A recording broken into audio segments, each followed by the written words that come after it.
Hi, y'all. My name is Brian, also known on YouTube as Biel, y'all. I'm making this video in response to some comments that were made by one anytime picker, Roman. Uh, they were of a challenging nature, and I feel like I was called out. Guys, dollar bill, y'all. He doesn't want to share any secrets. That doesn't have a YouTube channel. He doesn't want to let people know what type of stuff he sells. I also feel like I am in desperate need of a haircut, and this mustache experiment isn't really working out, but that is beside the point. He doesn't want people to know where to source. He doesn't want people to know where to source. He doesn't want people to know where to source. What I wanted to do today was give a sort of secret source that many people have probably, well, it's hiding in plain sight. I don't think I've heard anybody on YouTube talk about it, so I feel like, it's time. I think that I can be the one to make this revelation. Loves his name. Shane, Dollar Bill doesn't have a YouTube channel. He doesn't want to share any secrets. He doesn't want people to know where to source. He doesn't want to let people know what type of stuff he sells.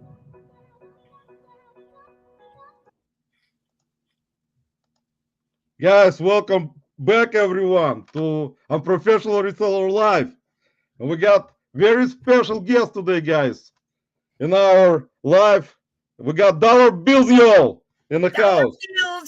Dollar Bills, y'all, in the house, guys. Brian in the house, one of my favorite YouTube personalities, guys. I wanted to actually start this live today with that new video that Brian put out a couple days ago, was calling me out, which he actually did the right thing to do. Guys, believe me, that video, in my opinion, tops up there in a video that I've recently watched. And I really enjoyed it, guys. And Brian, I really appreciate you, man, for making this video. And it was very fun. I actually was laughing and watched it numerous times, guys. So it was one of the best videos in my memory so far about me. Even better than all of my videos combined on my channel. So, guys, we got very special guests. I really appreciate all of you guys coming in today to our live again and supporting us in advance. All the lurkers right now who will be rewatching this live also, guys, appreciate you all for stopping by and watching it. And it is very important, guys, as you know, that you guys show us great support every weekend. And today I'm very surprised I was able to make it, but I made it. And it's actually kind of surprising I made it on time. But I really appreciate you guys all for stopping by once again. I'll put Brian's channel in, guys. Brian just started his YouTube journey. And Brian is very knowledgeable reseller, guys. And he drove here to Cleveland, actually, and we met up here in Cleveland. And we went to the beans together. And guys in our Marco Polo group, and our beautiful Marco Polo group have seen our videos from the Goodwill beans, from the outside, actually. So, guys, without further ado, we got beautiful Lisa in the house also, guys, as you know, today, as usual. And thanks, guys, for joining us on this beautiful Saturday night again. And let me say, Brian, Dollar Bills, y'all, please introduce yourself to the chat. And we're going to say that many times today, guys, as I usually do. And Brian appears in a live with comments in the chat. So, guys, I'm excited. It's very kind of fun just not to meet Brian in person. As you know, guys, you met with each other before. And it's very kind of cool to talk to him in the live right now and join our live. So, Brian, introduce yourself to everyone. Yeah, well, I figured I probably should make some content and be a content creator if I was going to be on a live show. This is my very first live show on YouTube or in any video format for that matter. I go by Dollar Bills, y'all. some people, if they are content creators, may have seen comments that I've made. I sometimes tend to troll a little bit in a good-natured way, but it can be a little bit on the snarky side. So just know that it's, if I've done that, most likely it was in good fun, and not trying to be a hateful Most troll. likely. Yeah, I was a little worried when I put that out, and I'm glad that you had that reaction, Roman.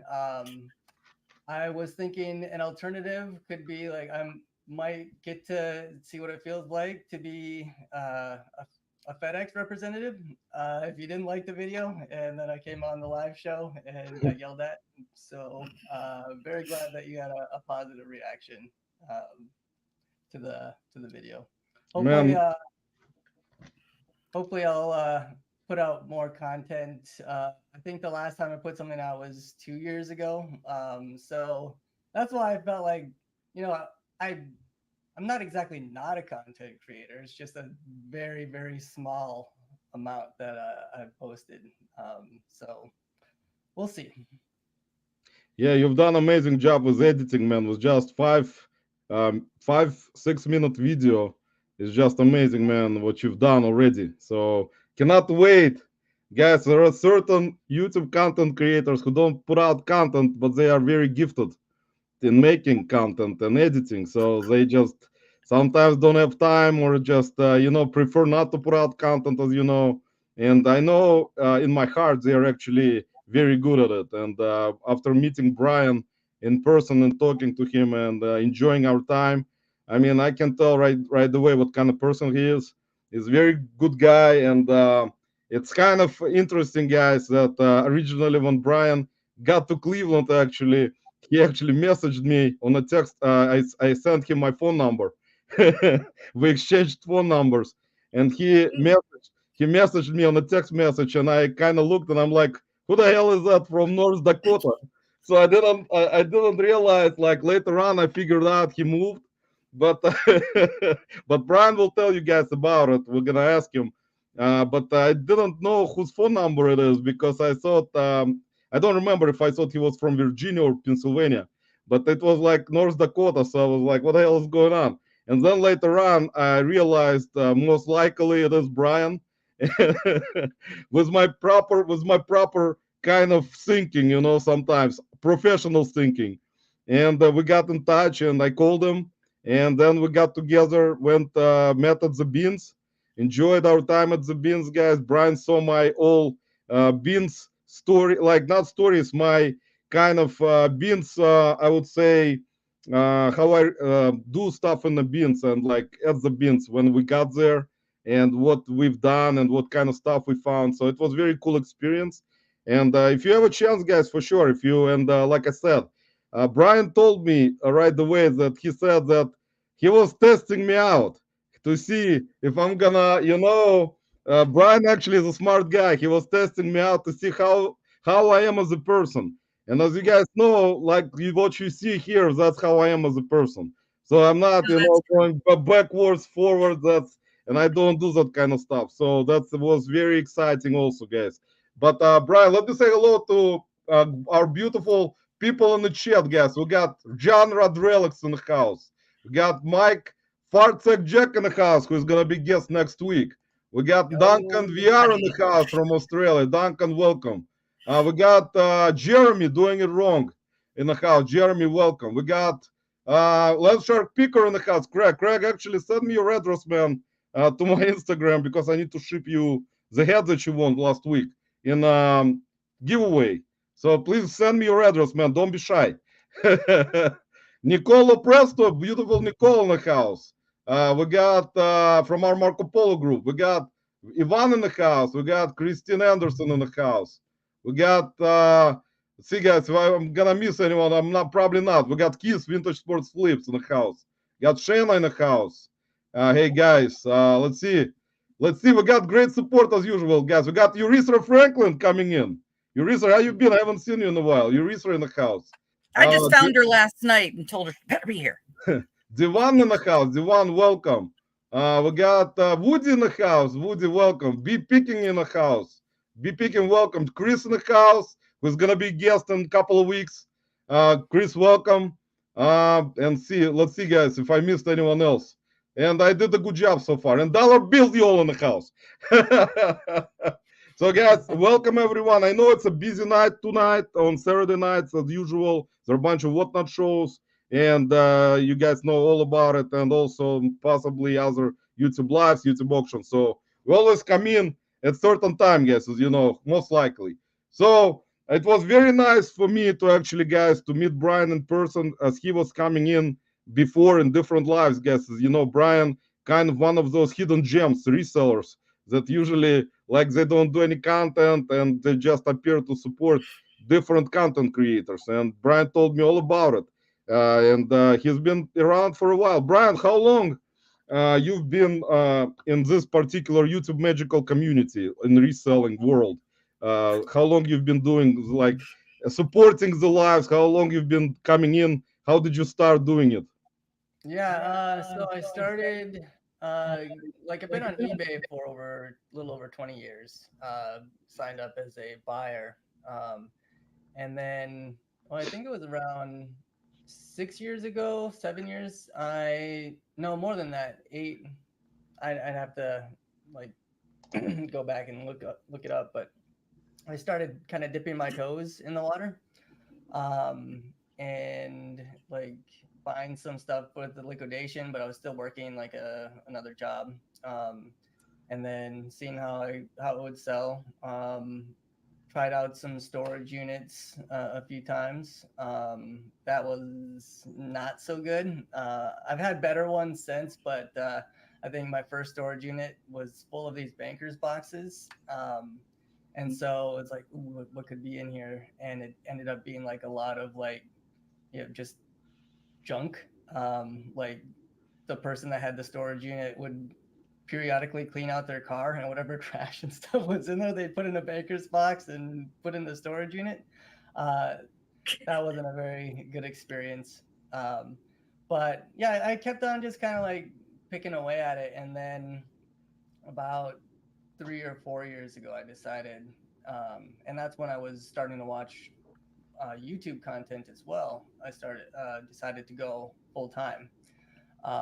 And I started watching like Kevin back when he had like just a few thousand subscribers, and John Cincinnati Picker, Pete Craigslist Hunter, like all the old school names, like watching those guys. So That's cool, man. That's actually cool. And Brian told me all about it also here in Cleveland. And it's kind of all. I think most of it goes back to around time, Brian, right around pandemic time, right when you started out watching YouTube. Most of it, like at that time, 2020. yeah, a little bit before that, probably, but yeah, that does line up fairly well. I would say so, yeah. Yeah, you had said like you can remember if I was from going back to before, like if I was from Virginia or Pennsylvania. I actually lived in both, so you're right. Either way, the 4 states have been North Dakota, Ohio, Virginia, and Pennsylvania. Nice. So, And actually, it was fun story that Brian told me that he actually lived near where Lisa lives. Oh, Actually, that's right. He was yeah, up north. right in between you guys, actually. In Oh, actually, little. You can be the over filling between Roman and I. I don't think Brian wants to do that. To be a if feeling. only I had known. But Brian was a coach, guys, a wrestling coach in high school, right, Brian? Yeah, I coached in the at Ellet High School, which is in the Akron public school system, and got to end up going around to a lot of different schools in the area with like competitions and sometimes scrimmages and things like that. So it helped to become familiar with the area as well. Yes. And yeah, I guess I'm kind of like Rod picking and punching former wrestler, except that mine was the real kind, not the put on a show Okay. Not put on a show type. But that's cool, actually. It's cool. But and then you lived also in North Dakota, right? For like because you lived in so many different places. That's why. Hmm. How long? When did you live in North Dakota? I lived in North Dakota from the time I was born until I was like 24, I think, around that age. So the first 20 some odd years of my life, that's where I grew up. I grew up in a very rural area. Uh, I graduated with a class of 12 people. In my high school had, I think, 75 in grades 7 through 12. Um, and then I moved to the DC area, and I haven't been back to live in North Dakota since. And starting to get to be the time where it's not quite there yet, but where I've lived more of my life outside the state than inside the state. Wow, that's interesting because North Dakota is like, I was surprised originally when I met you that I was like, what the hell is going on? I thought you lived somewhere around here. I didn't know. Yeah, I might need to play that up some. I know that there's some reseller YouTubers from South Dakota, Graham and Pops. Yeah, they're Which actually you from had on South. your Yeah. show, right? Yep, But they're from South. I don't think there's any that hail from North Dakota. So Yeah, I don't know anyone from North Dakota. Guys in the chat, if you know some good big resellers from North Dakota, put it in the chat. I'm not sure. Maybe there are some from North Dakota, but I don't know anyone from North Dakota because I don't think there are too many people living in North Dakota anyway. I think it's like the state where it's like Montana. There are like not so many people live in the state. So it's like it's very cold over there. So I don't know about that. But nice. What's your cat? I actually, what kind of cat is it, Brian? I didn't know you had a uh, cat. it's it's an Akron cat, is what it is. Oh, She came to the door one time, living in Akron, and she was hungry and friendly. And I fed her, and then she started coming back. And then one time, I'm just like, well, let's just take her in the house for a little bit. It's cold outside. I that's actually how it did kick her out happens. after that, but then like the next time she came back and like, I love this cat too much. Like she's gonna come stay. That's a cute cat, man. That's actually how many animals you have in the We house? have two cats. Show the kitty. Show the kitty. You know, it, I just had this thought like within the last few days. Like, uh, all three of us are like cat owners, right? Yeah, I Mhm. love cats, man. And Like cats are like, yeah, I love them. like, and other resellers too. Like, there are some dog owner resellers, but as far as I can think of, the like vast majority, if they have a pet, is a cat. Um, and I looked it up, and it's like the normal population of the United States, the majority is dog owners, but there's some kind of connection between resellers and owning cats. I don't know what it is, but I thought it was I bet I interesting. do. What is it? What is it? Uh, I know some people will be like, "Oh God, just shut up, Liz." But no, uh, uh, just the way our jobs are, it goes more towards being neurodivergent, and more autistic and ADHD people relate Mm, better to animals, and specifically the personas of cats, just their attitude, the behavior. We don't like to be confined to taking dogs out in the snow. It's just there is actually a lot that can go towards that. So I think that the vast majority of resellers having cats really plays into, it's just our wiring.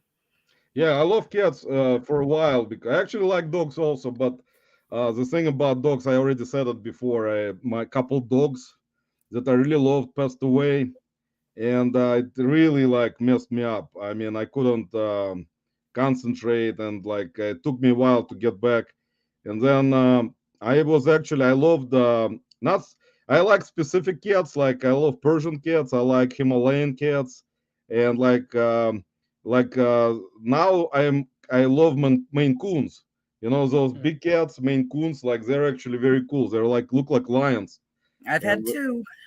they're actually so big and like fluffy, and I like those too. But Persians were like my first love. I love Persian cats because of their face, They're kind of they're always funny looking, and I like one of my friends had like two Persian cats, and they were so like every time I would visit him, like those cats were always sitting on top of the couch with their faces, like their faces always are so funny, and it always put a smile on my face. That's why I love Persian cats, and Himalayans are also very interesting cats. But overall, Brian, having pets is always important. I said like before, like when people have a lot of different pets, it shows their character, and they like, in my opinion, like if it's possible to have pets at home, if anyone can have pets, it's very cool. I mean, it's kind of nice, because you're taking care of animals also, Yeah, So, I wonder if there's a connection too with like uh the experience of loss with dogs. If that also is kind of a connection, like with resellers and like the stuff that they do, rehoming things and things like that. Um, like that aspect for you, like made it hard for you to like want to commit to having another animal. And like I remember we did have a cat in Akron. He's buried in Akron now. That he passed away, and like if you had asked me, you know, 10 years ago, like how would I deal with a cat dying that was my pet? I would have said like, I might be a little sad, but I'll be fine. But like that was impacting me for a lot longer than I thought. Like I remember and I still feel just like this sense of loss from a cat. Uh, so I think that there might be something there in that yeah, as man, well. because animals live with, I mean, they live with you for so long, and you get used to them for many years, and then all of a sudden, if like pet, like your animal, I mean, dog or a cat passes away, I mean, it's difficult. I mean, and I went through this even before I got into the United States. We had a dog, and my parents brought it here, and it passed away here. And I actually loved the dog also. And then we got another dog, and also it passed away, and then another dog passed. So it was a kind of bringing up my heart was broken, man, entirely. I could not anymore like handle this, and eventually when I got married, we got a cat, and then I didn't at the time had like any cats before. We only had dogs, and that's when I kind of fell in love with cats a little bit at the time. And then that cat, we had to give it away because when my wife was pregnant, she had developed allergy, and then I didn't know what to do. And my mom was like nervous about it and said to give the cat away, and I was not giving it away, and got into argument with my mom for a while about it, like and eventually we gave it to a friend. And then after my son was born, we got another cat. So I was like getting cats after that nonstop. So What that have was. you had one die on you yet? No, the cats, no, actually, didn't have one dying on me, thankfully, thank God. I don't know. The cat was, our cat currently was sick couple times. We took it to veterinarian and stuff, and I was worrying already right away, and but it's kind of, unfortunately, Brian, as you know, it's life, man. It's like, is losing the animal is as difficult as losing a person. It's like very difficult to think for me now, especially after losing my dad 3 years ago. It was very difficult, man, believe me. It took a while for me, even right now. Like sometimes I look at my dad's photos, man, and I cry, right, like I have tears in Mhm. my eyes right away. So it's difficult. And I kind of, and I lost my best friend way back in 2004, who was 20 years old. And at the time, I was kind of not thinking what has happened, but it happened, and it was difficult because I looked at the parents who were really struggling when they lost their son so young, and it just shows sometimes the life. as I said before, is unexpected. You don't know what's gonna happen next minute. That's why it's precious. That's why you need to enjoy every day of your life, and that's why it's important, to put as much positivity as you can, and enjoy your life every day. Enjoy what you do, because you don't know how much time you have left, basically. Do you think that made you more of an expressive and like showing positivity outward toward the world, like having the thoughts that you had after that experience? Man, a lot, Brian, a lot, man. It was difficult because I went through the period of time where I lost people that were really kind of in my life, which were kind of very close, and it was kind of periodic, certain amounts of time. I lost my grandfather. Also, at the time, it was difficult. I loved him very much, and then certain period, and my friend, like I said, passed away suddenly, and I saw him day before. I Mm. talked to him.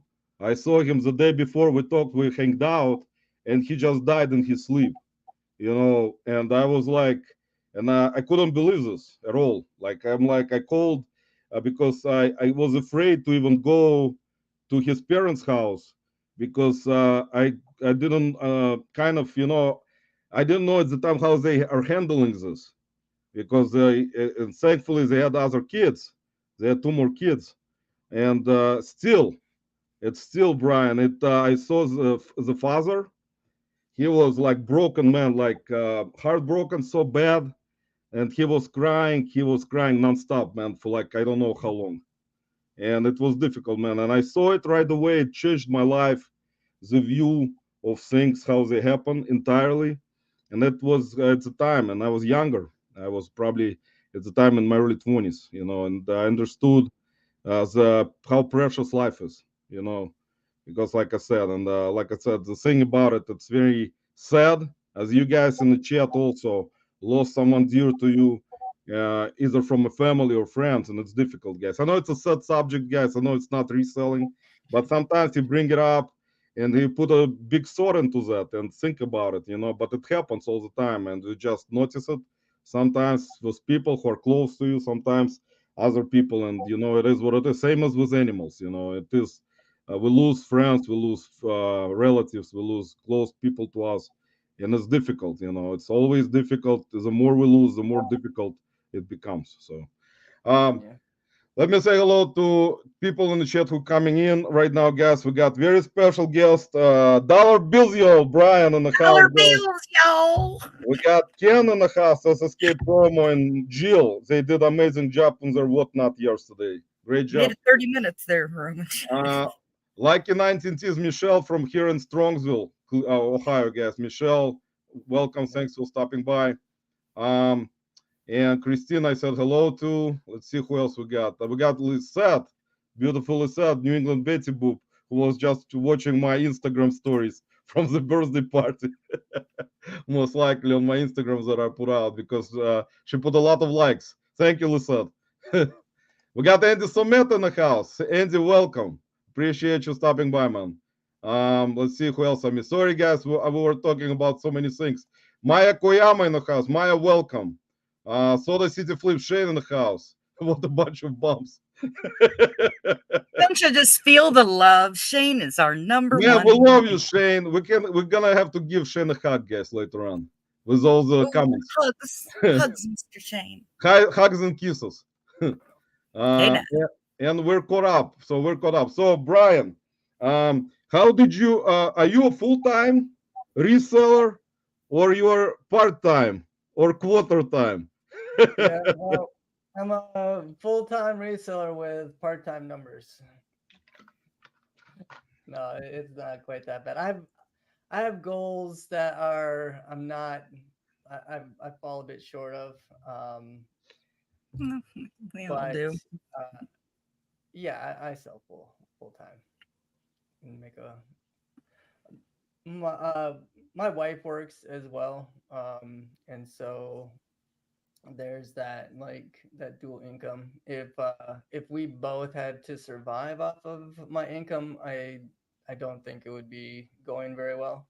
But with what I make and what she makes, it ends up being all right in that sense. Man, that's important. Yeah, that's important. And how do you decide? When did you decide eventually to go into full-time reselling? Was there a reason that you've decided to go into full-time reselling?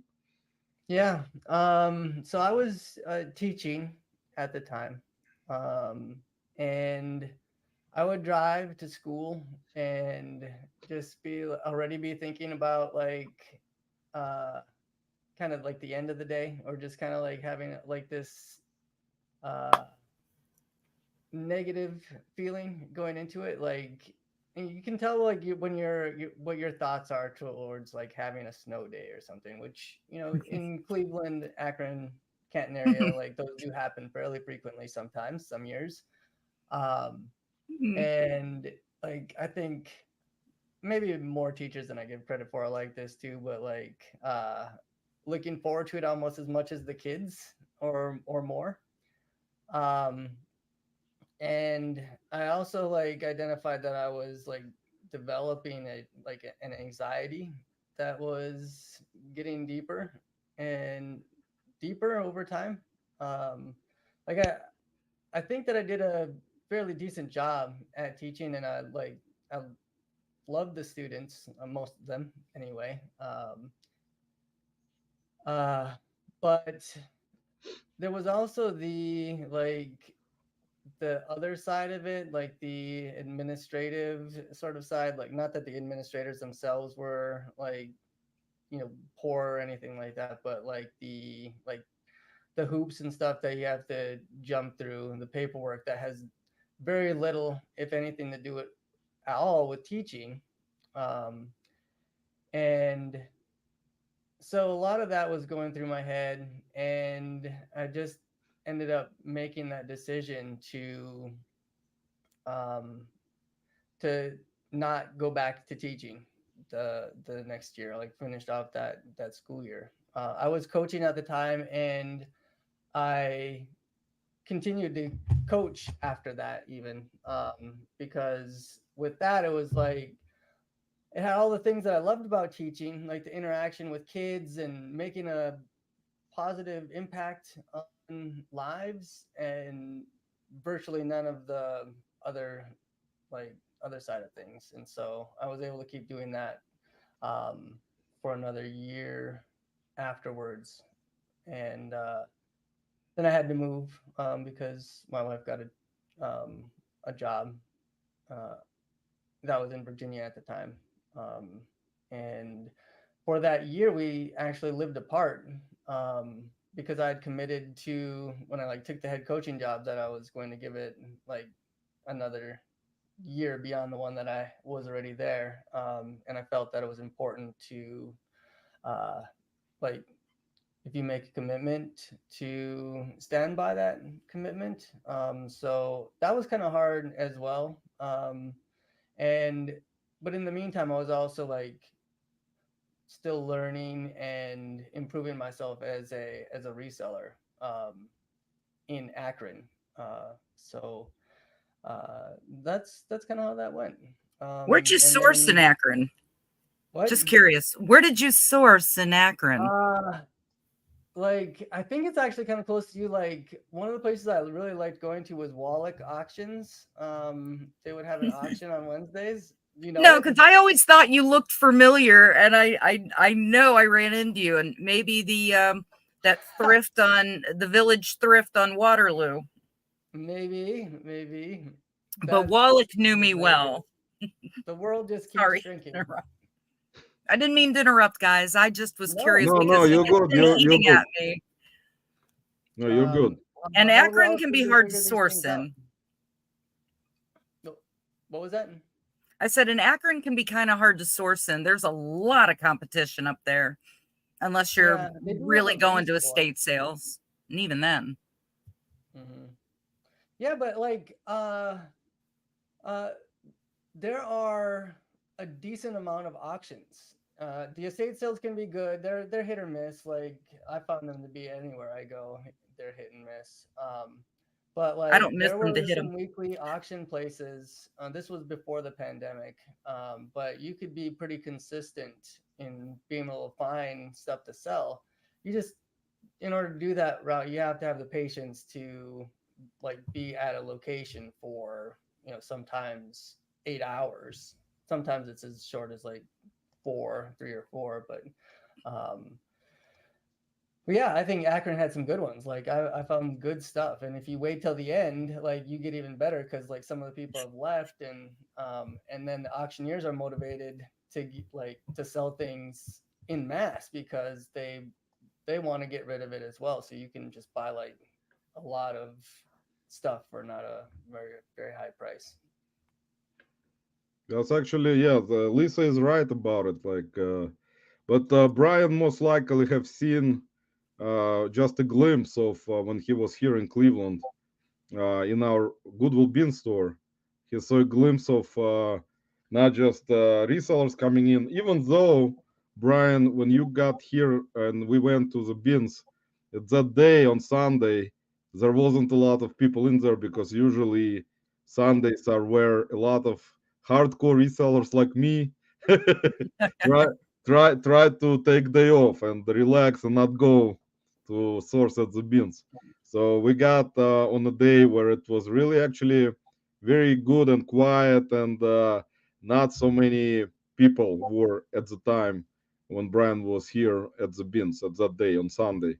Yeah, in the beginning, I think there were more, right, Brian? And then during like towards the middle of the day, it was not that many people left. I mean, because Sundays I thought usually. they kind of just switched places. Like it was about the same amount. It was just different people that were there toward the end. Like if that was like say a 5, what would you say a regular day would be then? Regular day. Even though, Brian, you've seen T-shirt bros in there, vintage kids were there on Sunday. Usually they come in every day, but on regular days there are many more vintage kids.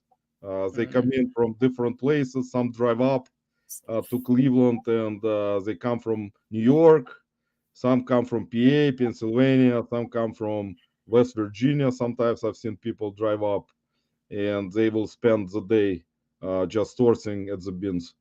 So I mean, it depends. Like any given day, it may be more, and at certain time it may be a little bit less. Some people leave, some others come in, so it's kind of interchanges. So it's kind of always you think it's like less people, but there are gonna be more coming in. So it's like Mm. same thing as you saw when you got to our bins in Cleveland, because we have also bins located in Akron, which Lisa is familiar with. Oh, already? Don't worry, he'll be back. Everybody, Yeah, he'll be back. it just wouldn't be the same. It would be a disappointment really Yep. if there wasn't a good Spectrum. We supply. love Spectrum. I wanted to ask him. Oh, maybe I can now. I Guys, wanted to ask him if sorry he set about that, himself at the guys. Akron bins as well. I got my internet from Akron Beans. Yeah, right? but but it was Canton Beans also are good actually. Next time, Brian, you will drive up to Cleveland. We can drive to Canton Beans because Canton Beans apparently, from what I've been hearing, are even better than Cleveland Beans. But I Talk, haven't been talk, there. talk. I haven't been Roman We and there. could your do a your lead thing promises all the of way coming from down East here. Akron to Cleveland.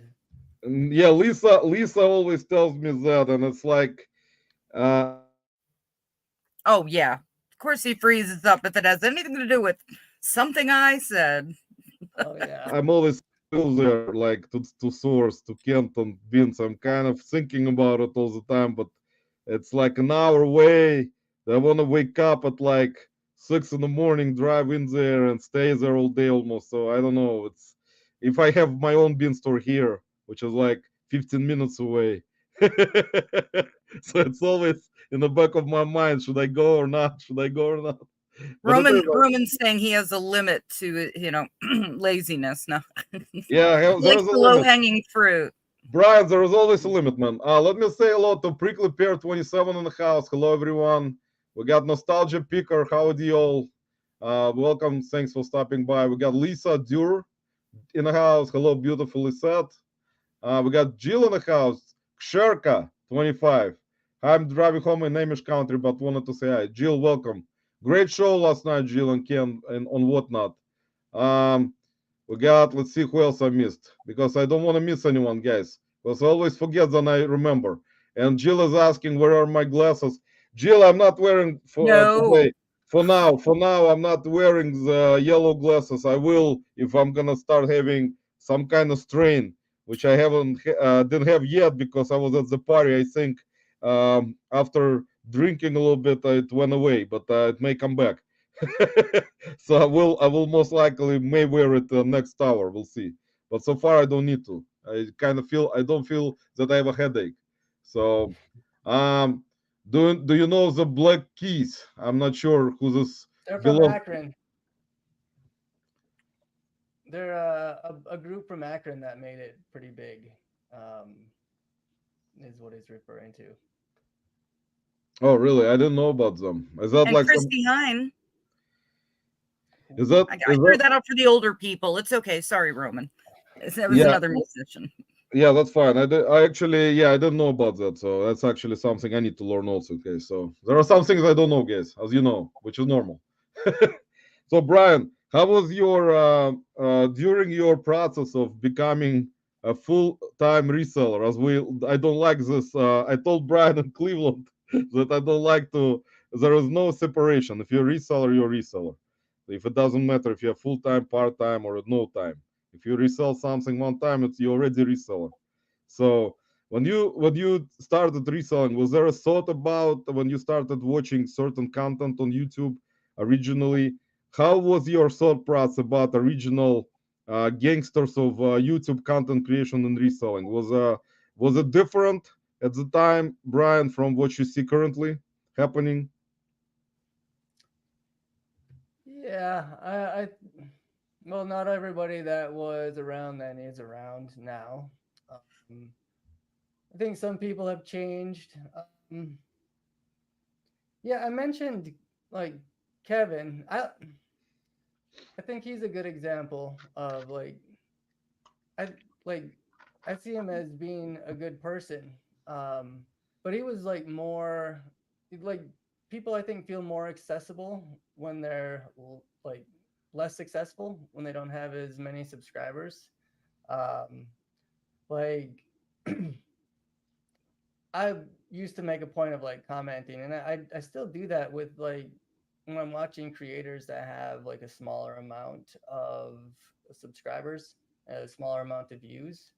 Um, like I don't know, maybe it's kind of like self-centered thinking, but like if I make a comment, I generally like want to know that it's been read and maybe had a like uh, impact, for lack of a better word. And when you're like commenting on a video that has 5,000, 10,000 views, like there's a lot less chance. And I also feel like, well, now I'm not like making an impactful comment. I'm like just adding to the noise and almost making it a more of a burden if like a content creator wants to like try to respond to everybody that messages them or leaves a comment, like that becomes a bit of a burden. So I think that's a one type of change. I don't know if that's the kind of change you were asking about, but I do think that that's one that is it's kind of insightful to consider it in that way. Um, I used to watch. Oh, he was from Richmond. He worked at GameStop. He doesn't have a channel anymore. Um, Oh, I know who you're and talking about. RVA Flips. yes, yeah. Uh, Justin.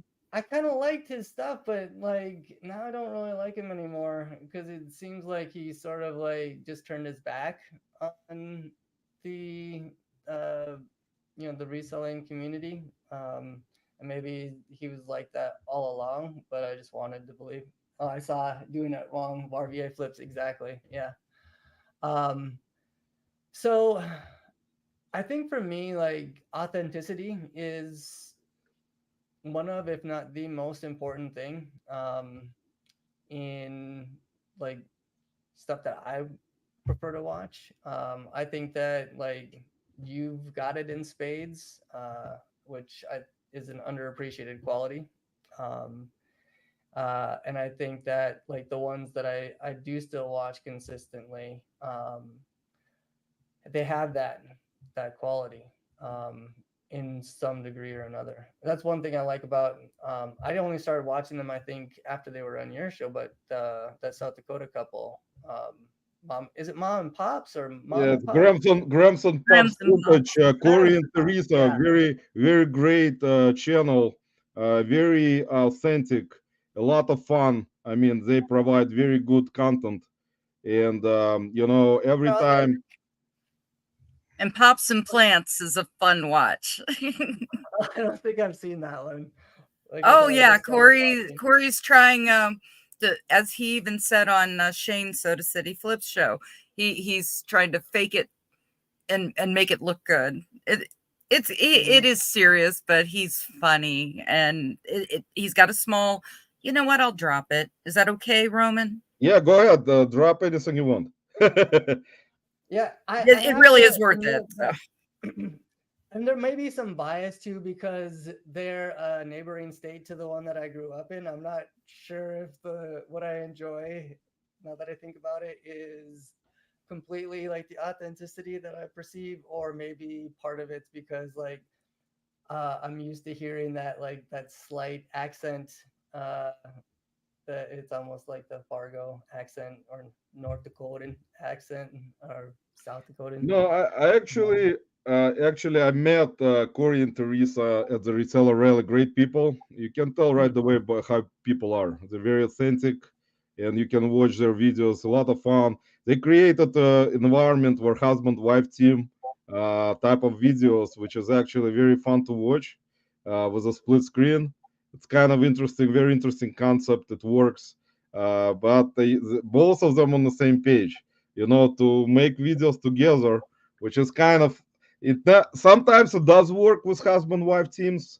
You see it in the community when it's possible, when both of them are resellers, and it's a fun environment. They bring out a lot of jokes, joke around with each other, so there is a lot of chemistry. They work together greatly, and it shows in videos also. So yeah, and there are a lot of great examples. Another great example, Brian, most likely you watched FJ Treasures, Frank and Janelle. I haven't seen their videos for a while, but they've No, done that's a new amazing. one.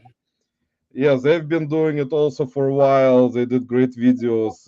Didn't do any content lately. Most likely they will do again. But they're my friends, and they I've met them also twice, and very authentic, genuine people. You can tell by people right away how they are. Brian actually told me, like I said, Brian, did I pass the test? You actually passed it, yeah. You got a solid C plus. Like you aced that part. Thank you, man. I It really was good. appreciate it. Sometimes it's nice to see, nice to hear to actually pass something. If I pass something, man, it's already kind of brings enjoyment to myself, to me, to my heart. So I know, but like I said, it's just if there is a chance, guys, if you ever go to any of those meetups and see everyone, if possible, talk to someone, like if it's also possible in person, it shows how people are, and I'm very good actually. I've been like that for like my life, like my whole life. I was very good at determining how people are, because I met very shitty people and I met very genuine people, and you can tell the difference right away on how they behave, what type of stuff they try to do, if they gonna be someone who gonna backstab you sometimes in the future. So that's always kind of, you can read people sometimes and see how they are. But also, as Brian mentioned, guys, by watching content, also some are bigger channels, of course, Brian, as you know, and it's always shows also, like if you need some kind of answer for something, and or you leave a comment, or you go into their life and try to chat, and they got bunch of people, not like in my case it's not, and I really appreciate each person, and me and Lisa appreciate everyone coming in. But when there are a bunch of people in the chat and someone puts a comment, it's difficult, to go over every specific comment and put it even on a screen and read every comment, which is kind of impossible, sometimes when you have over like 100, 200 people. I'm gonna go crazy most likely, but it shows like if person responds to your messages sometimes, doesn't matter if it's on Instagram or Facebook or email. If it's possible for them to respond and they apologize for not responding to you, because they're busy, it also shows their character, how they are, but some people just decide to skip you and not answer. That's completely different type of character. So, but maybe they forgot. You cannot judge people also, because people are busy trying to make a living, and it's always important, how you yourself make a picture of that particular person, and everyone has their own head on their shoulders and can make that determination, so that's what Roman, my opinion is. have you ever thought about it in terms of like, do you have like an ideal channel subscriber number? Have you thought about how it would be if you had like, in the 10,000 or more mark, like the way things that would have to change, and is that something that you'd be happy with, or uh Man, I We don't need to know. write off my thumbs for one. It was my personality, man. I mean, I mean, it's if you put a lot of hard work into your channel and try to do it very unprofessionally like me, and try to, maybe it's as you know, Brian. Currently, in my opinion, it's not that easy to actually gain a lot of, not just a lot of, any subscribers, let alone a lot of subscribers, if you don't put out consistent content, which is actually appealing to audiences about certain things who are trying to watch certain content about what you're doing it for. And in my case, as I mentioned it many times before, it's not easy for me to actually, if I was, I don't know, man, if I would be like not bored with consistency, like currently with the lives that we're doing with Lisa, which is kind of strange that I'm consistent on those.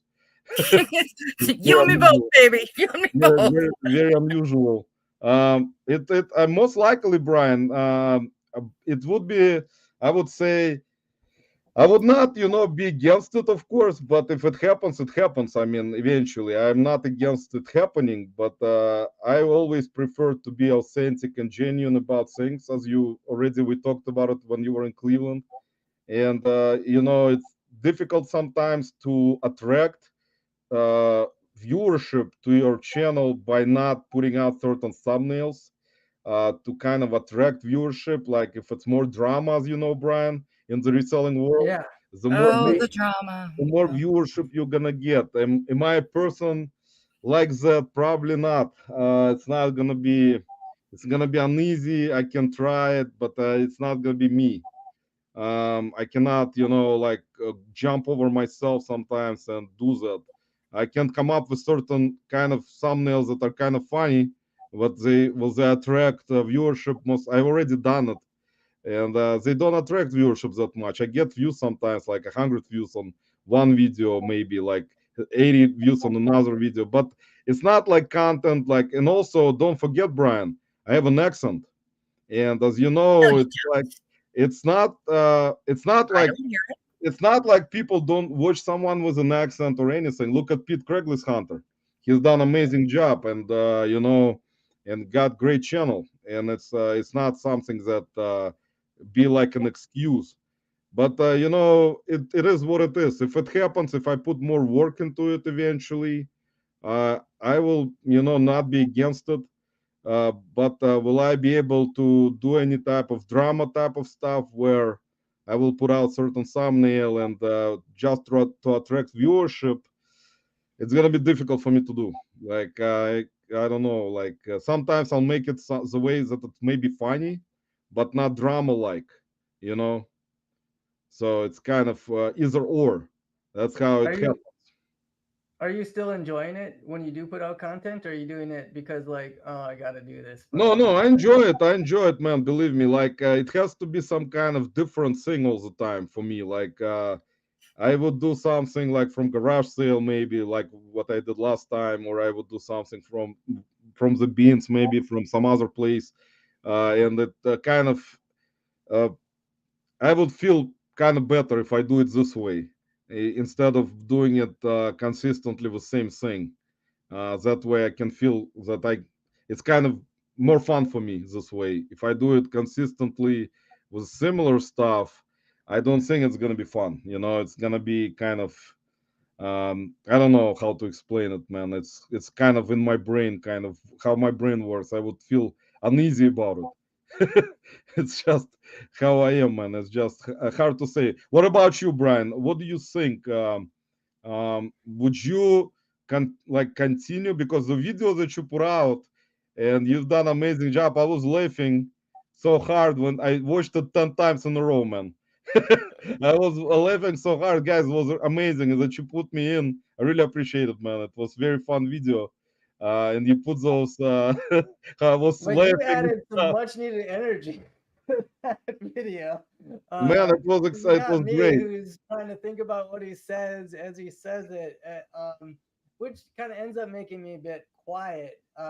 But that pop, that like the energy that you have, was a great counterbalance to it. So yeah, I think that it was good. That energy. I think the kind of the give and take between the two. And I tried to do that in the editing too, to like, bring it down and then bring some energy up, and then and to some degree with the music. But I was already like getting like, I probably put 4 hours into kind of rearranging things and editing out like ums and likes, like I tend to do. Um, there I went again. So like, I couldn't make it perfect. I was getting into diminishing returns. It could have been better, but it got to the point where I'm like, I feel okay with this going out there. It's something that I like, that I feel happy with. I have a sense of accomplishment with doing it. It's not perfect, um, but it's it's something that I feel good about. So So how long did it take you to make this video? um, I started thinking about it in October. If you might not Oh, you know, but plan like me. that was the episode that you got. It was the Halloween episode. Mm. Oh, Um, yes, that one. so I made a Chucky. mental Was note a at funny that one. time because, like I remember you saying that he doesn't put out content. He's not a creator. He doesn't want to tell people where he sources. I'm like, I can do something with this. And so like, I'd come back to it in the back of my mind every so often.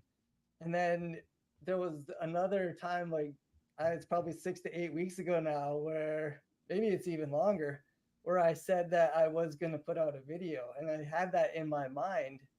Um, but I hadn't like shot any footage or anything for it. By the time I came to Cleveland, I had shot the footage that I used in it.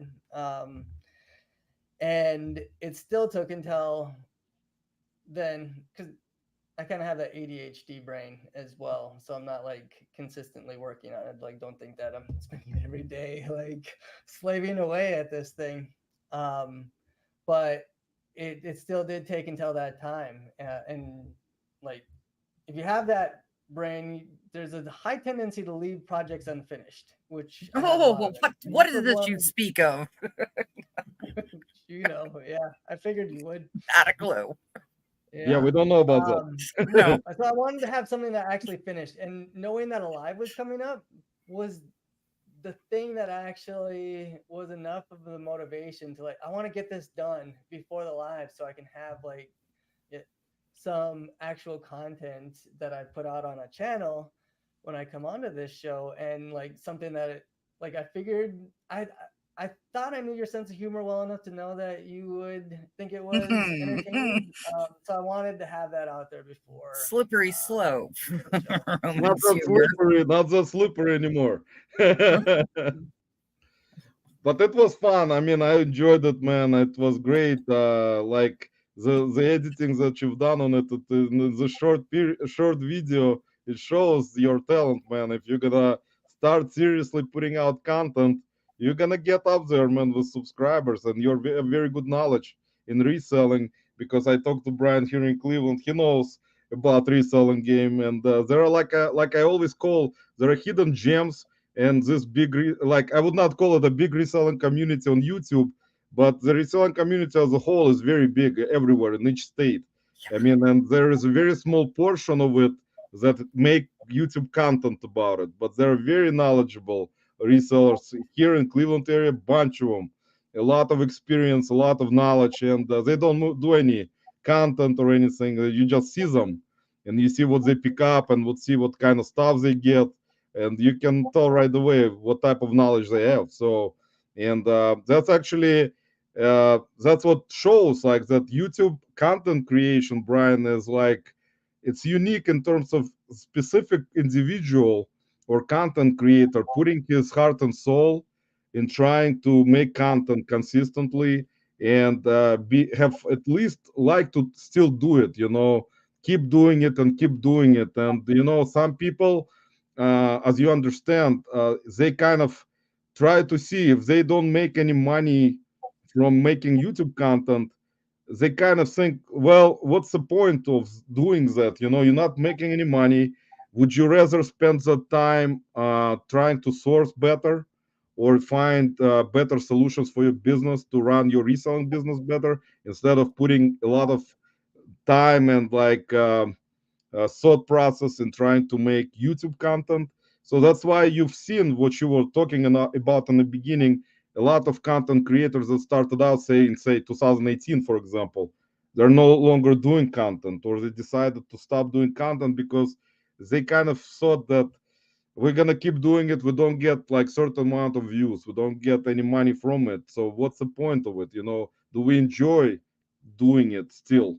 Some people just stop enjoying it. Maybe they take a break and come back and try it again. And that's very respectful. If everyone can try to do that kind of stuff. And it's with you, Brian, it shows like with just one short video that you got great skills. That if you would willing to kind of put content consistently out and put your time into editing and try to make it work, hopefully eventually on YouTube, in YouTube world, and get hours, get subscribers. Will it work? I mean, most likely it may work, most likely it may not work. I mean, it's like, I would say 50-50 chance that YouTube will start pushing out your content. And nobody, for some reason, cannot determine how this happens, how that particular situation occurs. Most likely, in my opinion, it's consistency. It's like the thumbnails you put out, the videos that you put out on certain days, like that your audiences like watch the videos, and the amount of comments, likes that people go into, like hit the like button on your videos. It all plays a factor, I think, in YouTube pushing it out eventually. But in my opinion, the YouTube content creators brands that started out 4 years ago or even before that, they had advantage because as you know, a lot of content creators came along like me in 20 late 2020, beginning of 2021 kind of year. And now there's more, even many more, because I get recommendations to watch certain YouTube reselling content constantly. Even I'm not subscribed to, like a lot of them, I don't see them in any lives, I don't see them in any chats. They just appear, and there's gonna be more because it's like reselling, Brian. I think, in my opinion, people get into reselling because they think it's easy. That what we do is that they're gonna go somewhere source, find something that everyone else they see on YouTube finds and sell it, and that's it, and that they're gonna make money. It's not easy, and Brian's seen it. by going to our bins, and how it is. It's not an easy work. I mean, it depends on, of course, everyone's sourcing and where you're located, and of course, I mean, there is a lot of determination on how much income you need. That's like Mhm. it's always a factor. So, for example, Brian, in your area right now, and currently you're in Pennsylvania, correct? Yes. Do you have a lot of sourcing opportunities, to go right now? I know with garage sales.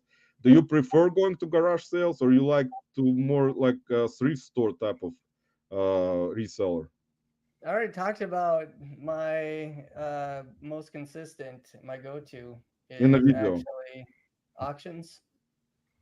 Um, there's an auction on Friday about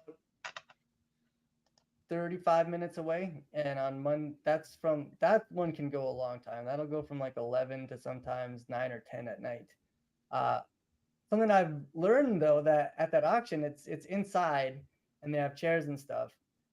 I have actually listed stuff that I bought at the auction, like getting some like DVDs or video games or something. I can sit there and use photo room after I take a picture of the DVD on my lap. Then I can go in a photo room and just make a white background and have listed stuff while I'm waiting for the next thing that I might want to bid on at the auction. So I'm being productive there. And then the other auction is on Mondays, and that starts at 8 a.m. and goes almost never later than noon. So it's not too bad. It's about an hour away. It's an interesting one because it's kind of salt of the earth type of people. A lot of them there.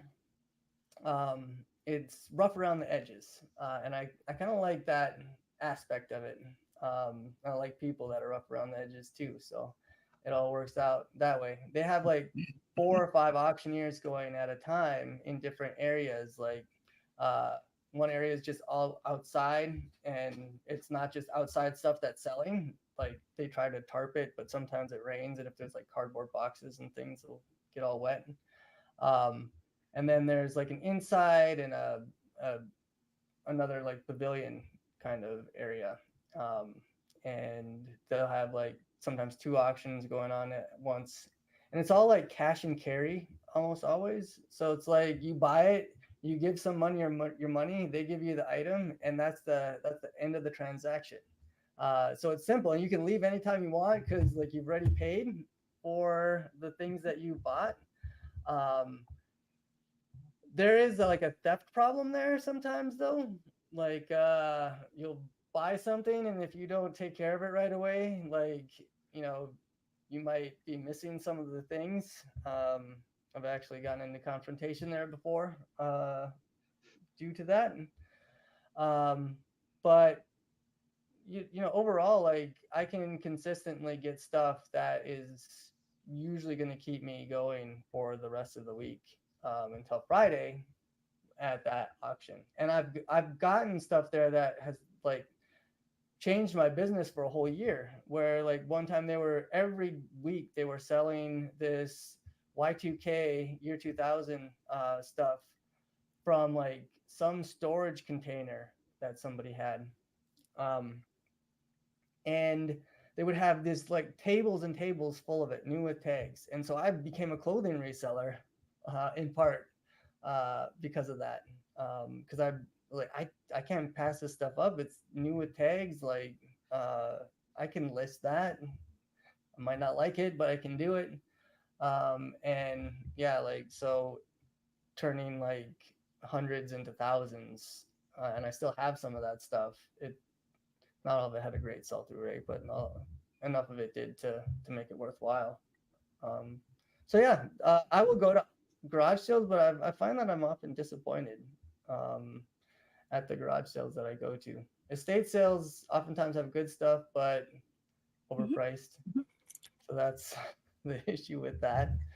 Um, and liquidation I'll do sometimes too. Haven't done it for a while because during the pandemic those prices went up really high. But I would do that. That and like government auctions. There's like Yeah. govdeals.com. Um, I don't know if I'm giving away a secret with that, but Mm, Too no, many a lot of people know that one. okay. Too much bother. No. Yeah.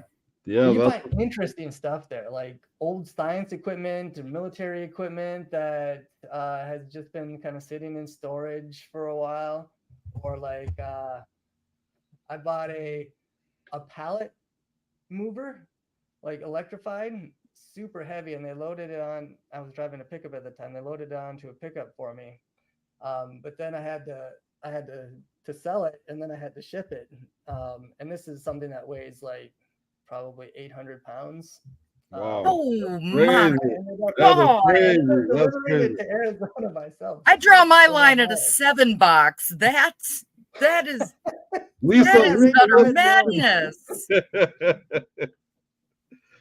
but but that's fun, Brian. See, if we're gonna find more 800 pounds items and try to ship them with USPS, ground advantage, that's gonna work out very good, man. Too many jokes. Too many jokes. Too early. Guys, by the way, this live today is brought to you by Kirkland sparkling mineral water. They love it. But it's fun. I mean, Brian, I know that you like to travel to different garage sales out of state, like route sales, all those big type of 110,000 mile yard sales. do Yeah, you do right. you travel? Do you travel to those? Yeah, yard sale around the world. One of those. Yeah. You find yourself at a bazaar in Turkey eventually, and then make your way across Europe and ferry across the ocean. I haven't been on one of those yet. I really do like to travel. The way that I incorporated that into my business at one point in time, anyway, was I also did shipping on UShip, which is a transportation website. It's like the eBay of transportation. So like you have people that want to get stuff shipped, they're the buyers, and you have the people that are willing to haul it somewhere. Those are the sellers. And there are like, kind of a bidding process, and there's also buy it now with that. And so like with that pallet mover, I had to ship that thing to Arizona.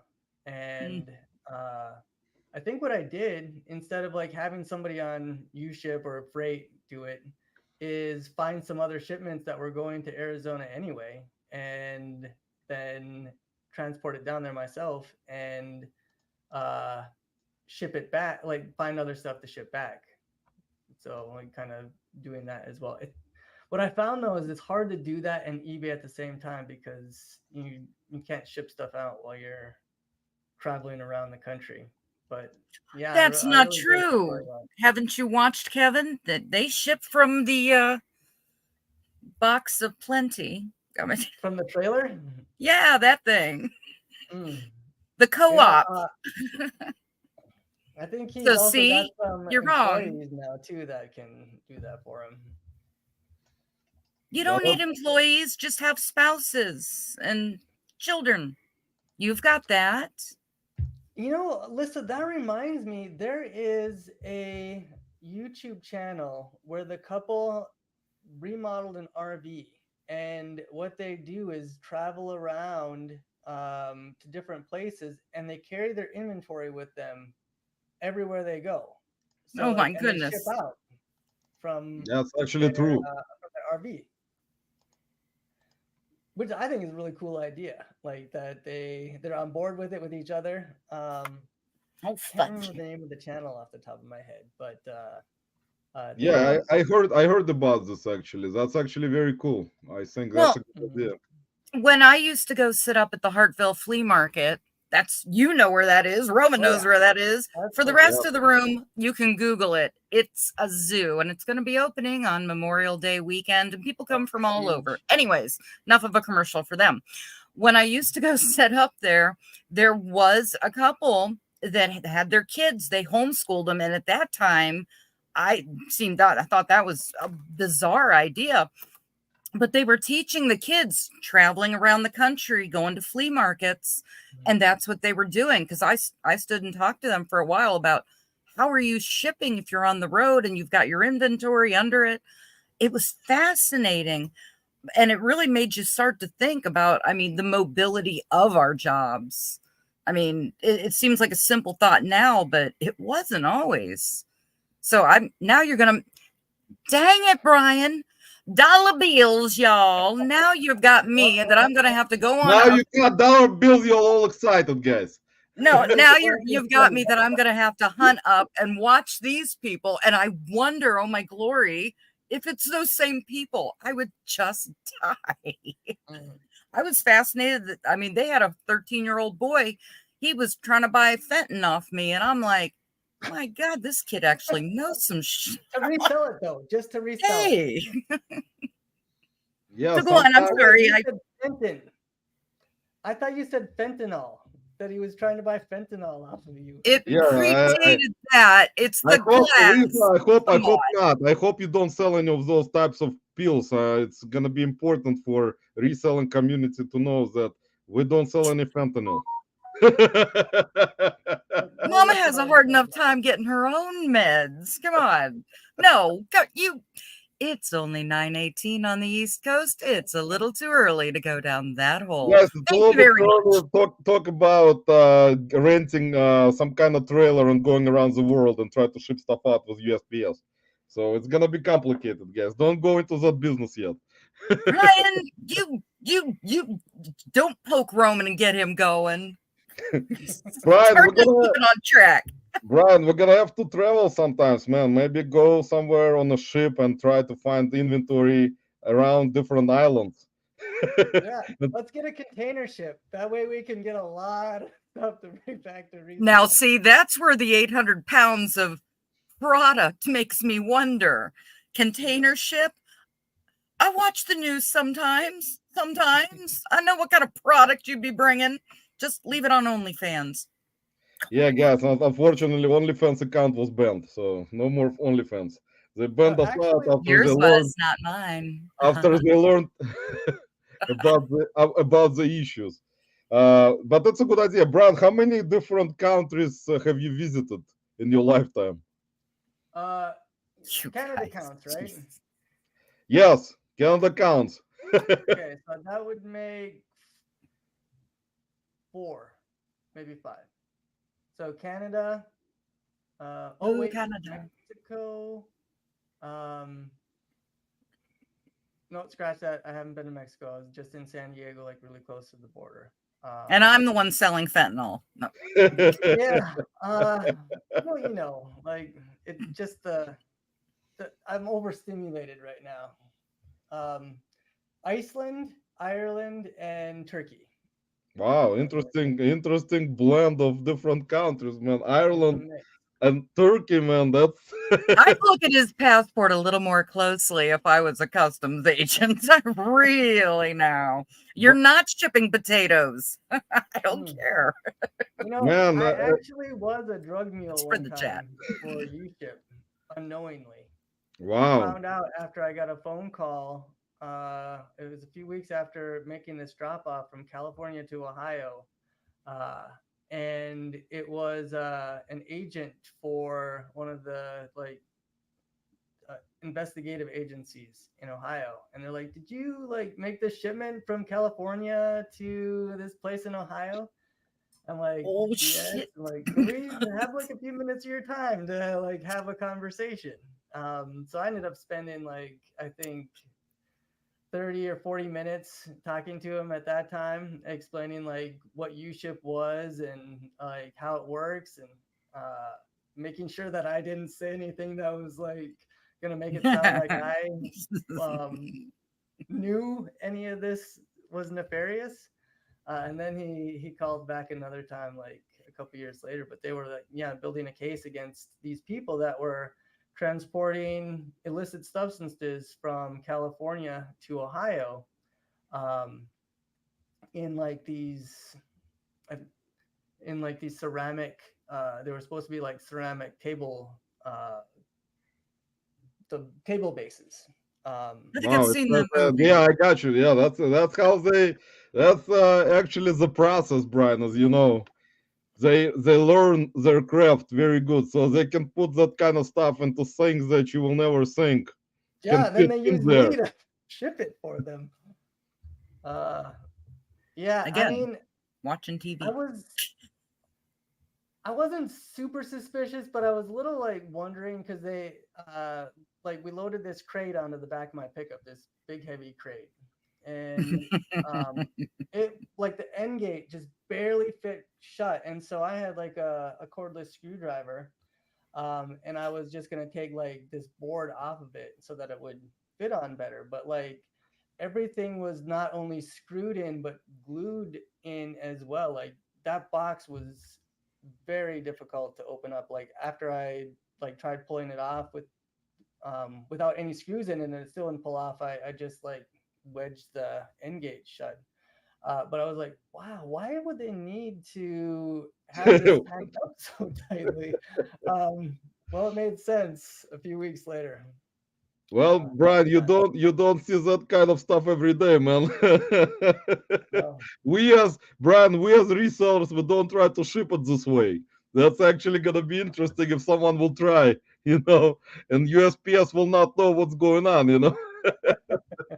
Probably gonna lose the package anyway. So Ask no Well, yeah, questions, that's tell no right. lies. let me say hello. Actually, Ken is saying Corey and Teresa Grams and Pops Vintage doing live tomorrow at 6 p.m. Eastern time, and they're Well, having Corey some just special came in. content. Oh, okay. Yeah. So, uh, Oh, welcome. the And devil, let me like show I up said, here. the thing is, I'm way behind again, guys, which is normal. Actually, Brian, to tell you the truth, I'm surprised after being at the birthday party today that I can actually read. I'm just, I'm like, I was there since what, 12, like 12 p.m. or 1 p.m. And I'm like, I'm not exhausted, but, I think the older I get, there is like some kind of thing that kind of puts me like I get tired now like faster. I remember I was not getting tired that fast before, but now I'm kind of getting a little bit tired. I don't know why. I'm like asking myself, why am I tired? And my body cannot answer.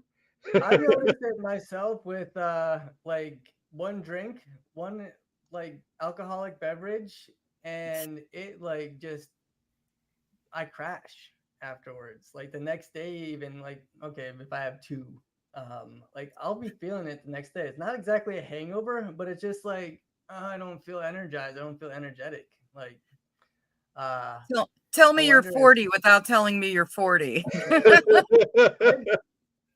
that's just I think that's the only thing that I can think of that like I really feel my age. Like I can see it in the like the gray hairs and stuff. Um, but like I still feel I can do most of the stuff that I used to be able to. I'm wise enough now to know I probably shouldn't try to do all the stuff that I used to be able to do. But like I still have that feeling. But with that, it's like okay, I have to like just be moderate about that. Like yes, it's enjoyable to like have a an adult beverage, but and I think about like future Brian is gonna be grateful if I don't, because Yeah, he's gonna man, have a that's lot of what I tell myself, Brian, all the time. Future Roman may not like what will happen to him tomorrow on Sunday, but my present Roman and past disagree with the who future needs to Roman. win that argument? Like they're in a complete disagreement all the time. And future Roman decides next day he will just completely break down and decide since you didn't listen to yourself, here's what you're gonna get. But it is what it is. And also, I wanted to mention, Brian. I wanted to mention that earlier. I started seeing you in chats originally because I started to remember, like, think about it when the first time I saw you in the chats, and I saw you. I think originally in Shay's MD Picker. You were on her lives a lot, I think, before, and also in Jake's. I think in Jake's live you were there a lot. I remember that you were coming in into Jake's lives a lot also in the past. And if I'm correct, I think were you in any other chat like because you were coming in and then as you already said there were many different people at the time who were coming into chats and nowadays it's always new people and I kind of remembered that I saw you I think originally more in Shay's and Jake's. If Yes, I'm correct. there was that kind of crew. Also, Paul's Philly Flippers. Oh yeah, that's Uh, right. I have a fond memory dealing with Shay of making him just like break down laughing because I had made a snarky comment about Shay being a better reseller after she hit her head in that one video. Oh yeah. Which got a lot more mileage than I was anticipating, but it was fun to cause that reaction. Yeah, And I used to I used to go into Joey and Drew's live that they would have. I'd crack them Bada up sometimes bing. too. Uh, and then I don't know. I don't think they've been doing it, but Dan and the Hustle Couple. I think is that who it is? yeah. Hustle The, couple is Dan and Amy. Yes, they yeah. have not been doing lives right now. They do videos. They still put out content like every. I Yeah, think Dan every has week. to do most of it, but they are putting the videos out. Them, I actually have a connection to Amy. She was a teacher at the school that I did my student internship when I went into teaching like 8 years ago, 10 years ago, something like that. So like, yeah, the world just getting smaller. Yeah, that's how it is, man. That's always how. That's a thing about life, man. You're gonna run into people that you have seen maybe recently on YouTube, and you're gonna run into them next day somewhere. So it's like, I used to I used to think it was just a North Dakota thing. Like that happens a lot in North Dakota. Like you go to the mall and like you see people that just like they live in a different part of the state, but you'll see them. Um, or you could like I have this theory that you could go to anyone in the state of North Dakota, and if you just talked with them long enough, you'd find somebody that you both knew because it's kind of a small state Well, in there's like that 12 regard. people in the state. Yeah, exactly. Yeah, maybe 11. And 5 of them are resellers. Yeah, So and all of yeah, them are resellers. yeah. And then like half of them are on vacation half the time anyway, so it really does narrow things down. and half of them are on vacation in Florida all the time. Do you, when you decided, when you were teaching at the time, Brian, did you already started, and how long you've been, you said 20 years ago you started reselling? No, got on eBay 20 years ago. Oh, 20 years ago on I was eBay? a buyer. I think I bought an electric guitar, if I remember right. Um, and then I like since I've been a kid, I have liked the like going to auctions, like these kind of farm auctions is what they'd be like. It's a farm estate. That's what the way they used to do it a lot of the times. Like if a farmer like passed away or was retiring, they would have an auction company come out to that farm and set up their like trailers and like flatbed trailers and stuff and sell all of the stuff that was part of the estate. So it'd be like tractors, but also like household goods and toys and whatever they needed to get rid of. Um, and I really enjoyed going there with my dad when I was a kid, but didn't I didn't have the sight to see the connection between that and like being able to do that as an actual living.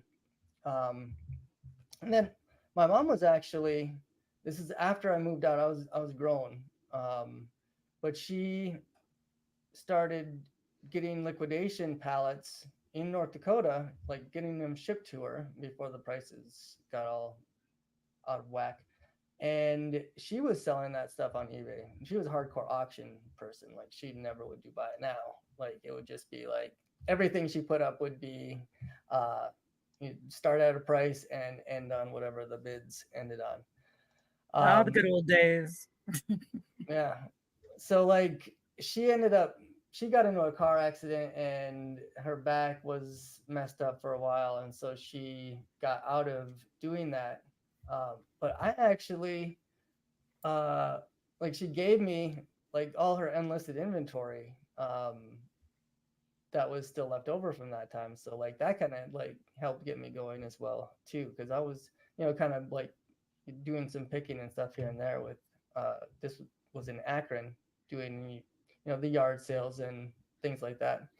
But that like gave me I think my mom gave me my first death pile now that I think about it. I curse ye. I Well, can't it's sell not it. a Brian, it's not that bad, man. That's actually a good thing to actually have when you start out reselling. Thanks, Mom. Thanks. First Yeah, hint 'cause, of an like, inheritance. yeah, some of that stuff stuck around for a while. I'm still reminded of her though too, because like she had these USPS mailers. She had gotten a whole bunch of them, especially shoebox mailers.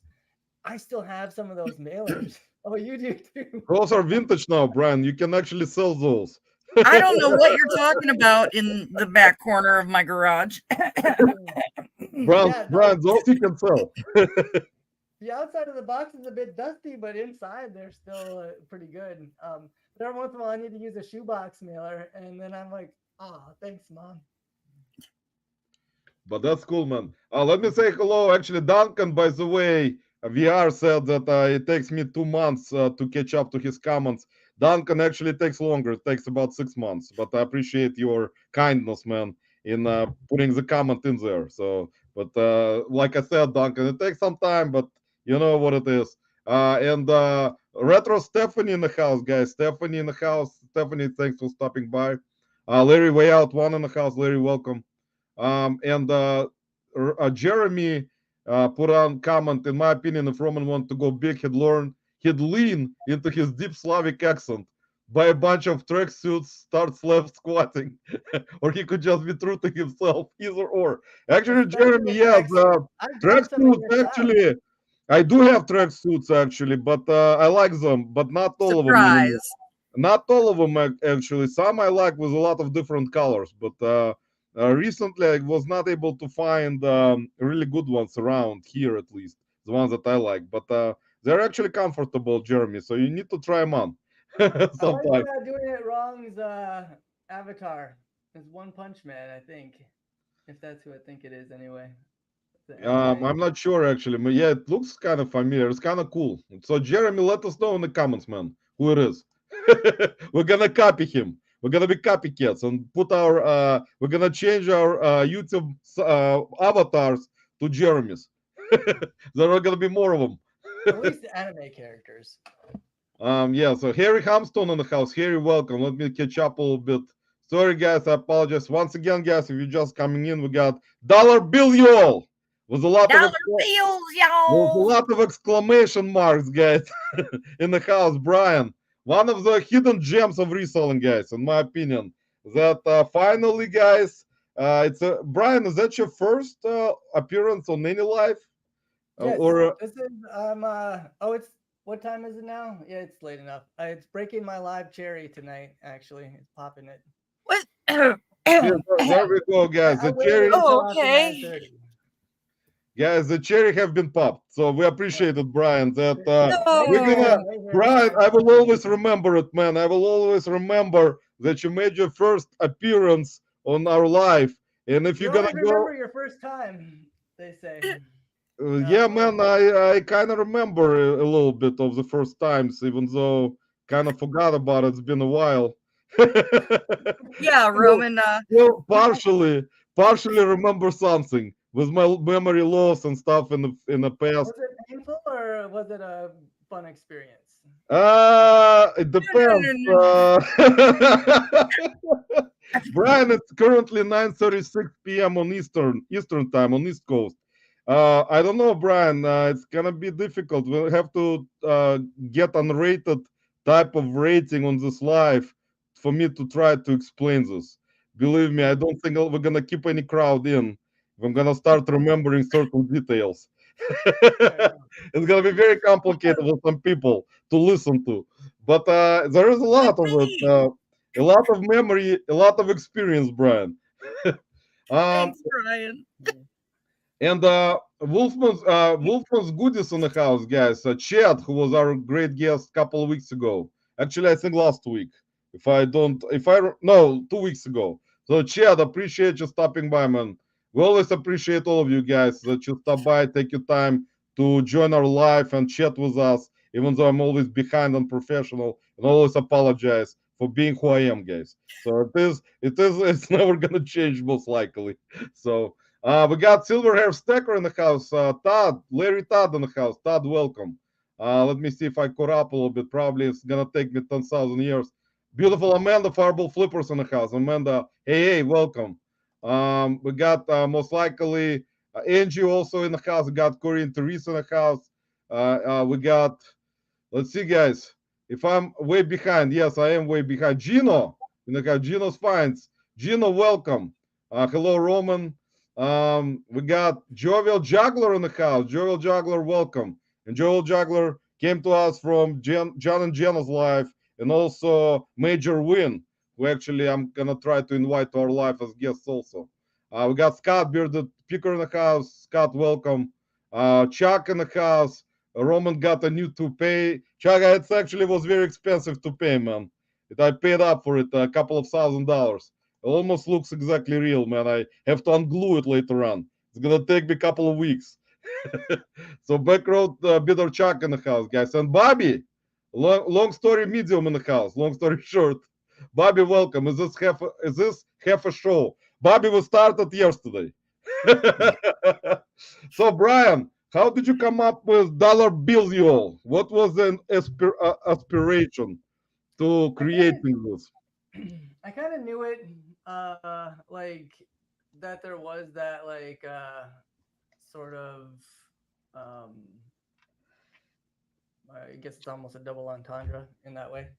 But then like one day at one of these Akron schools, one of my students was like, "Yo, Mr. Beals," was like, "You know what? You are. You're dollar bills, man."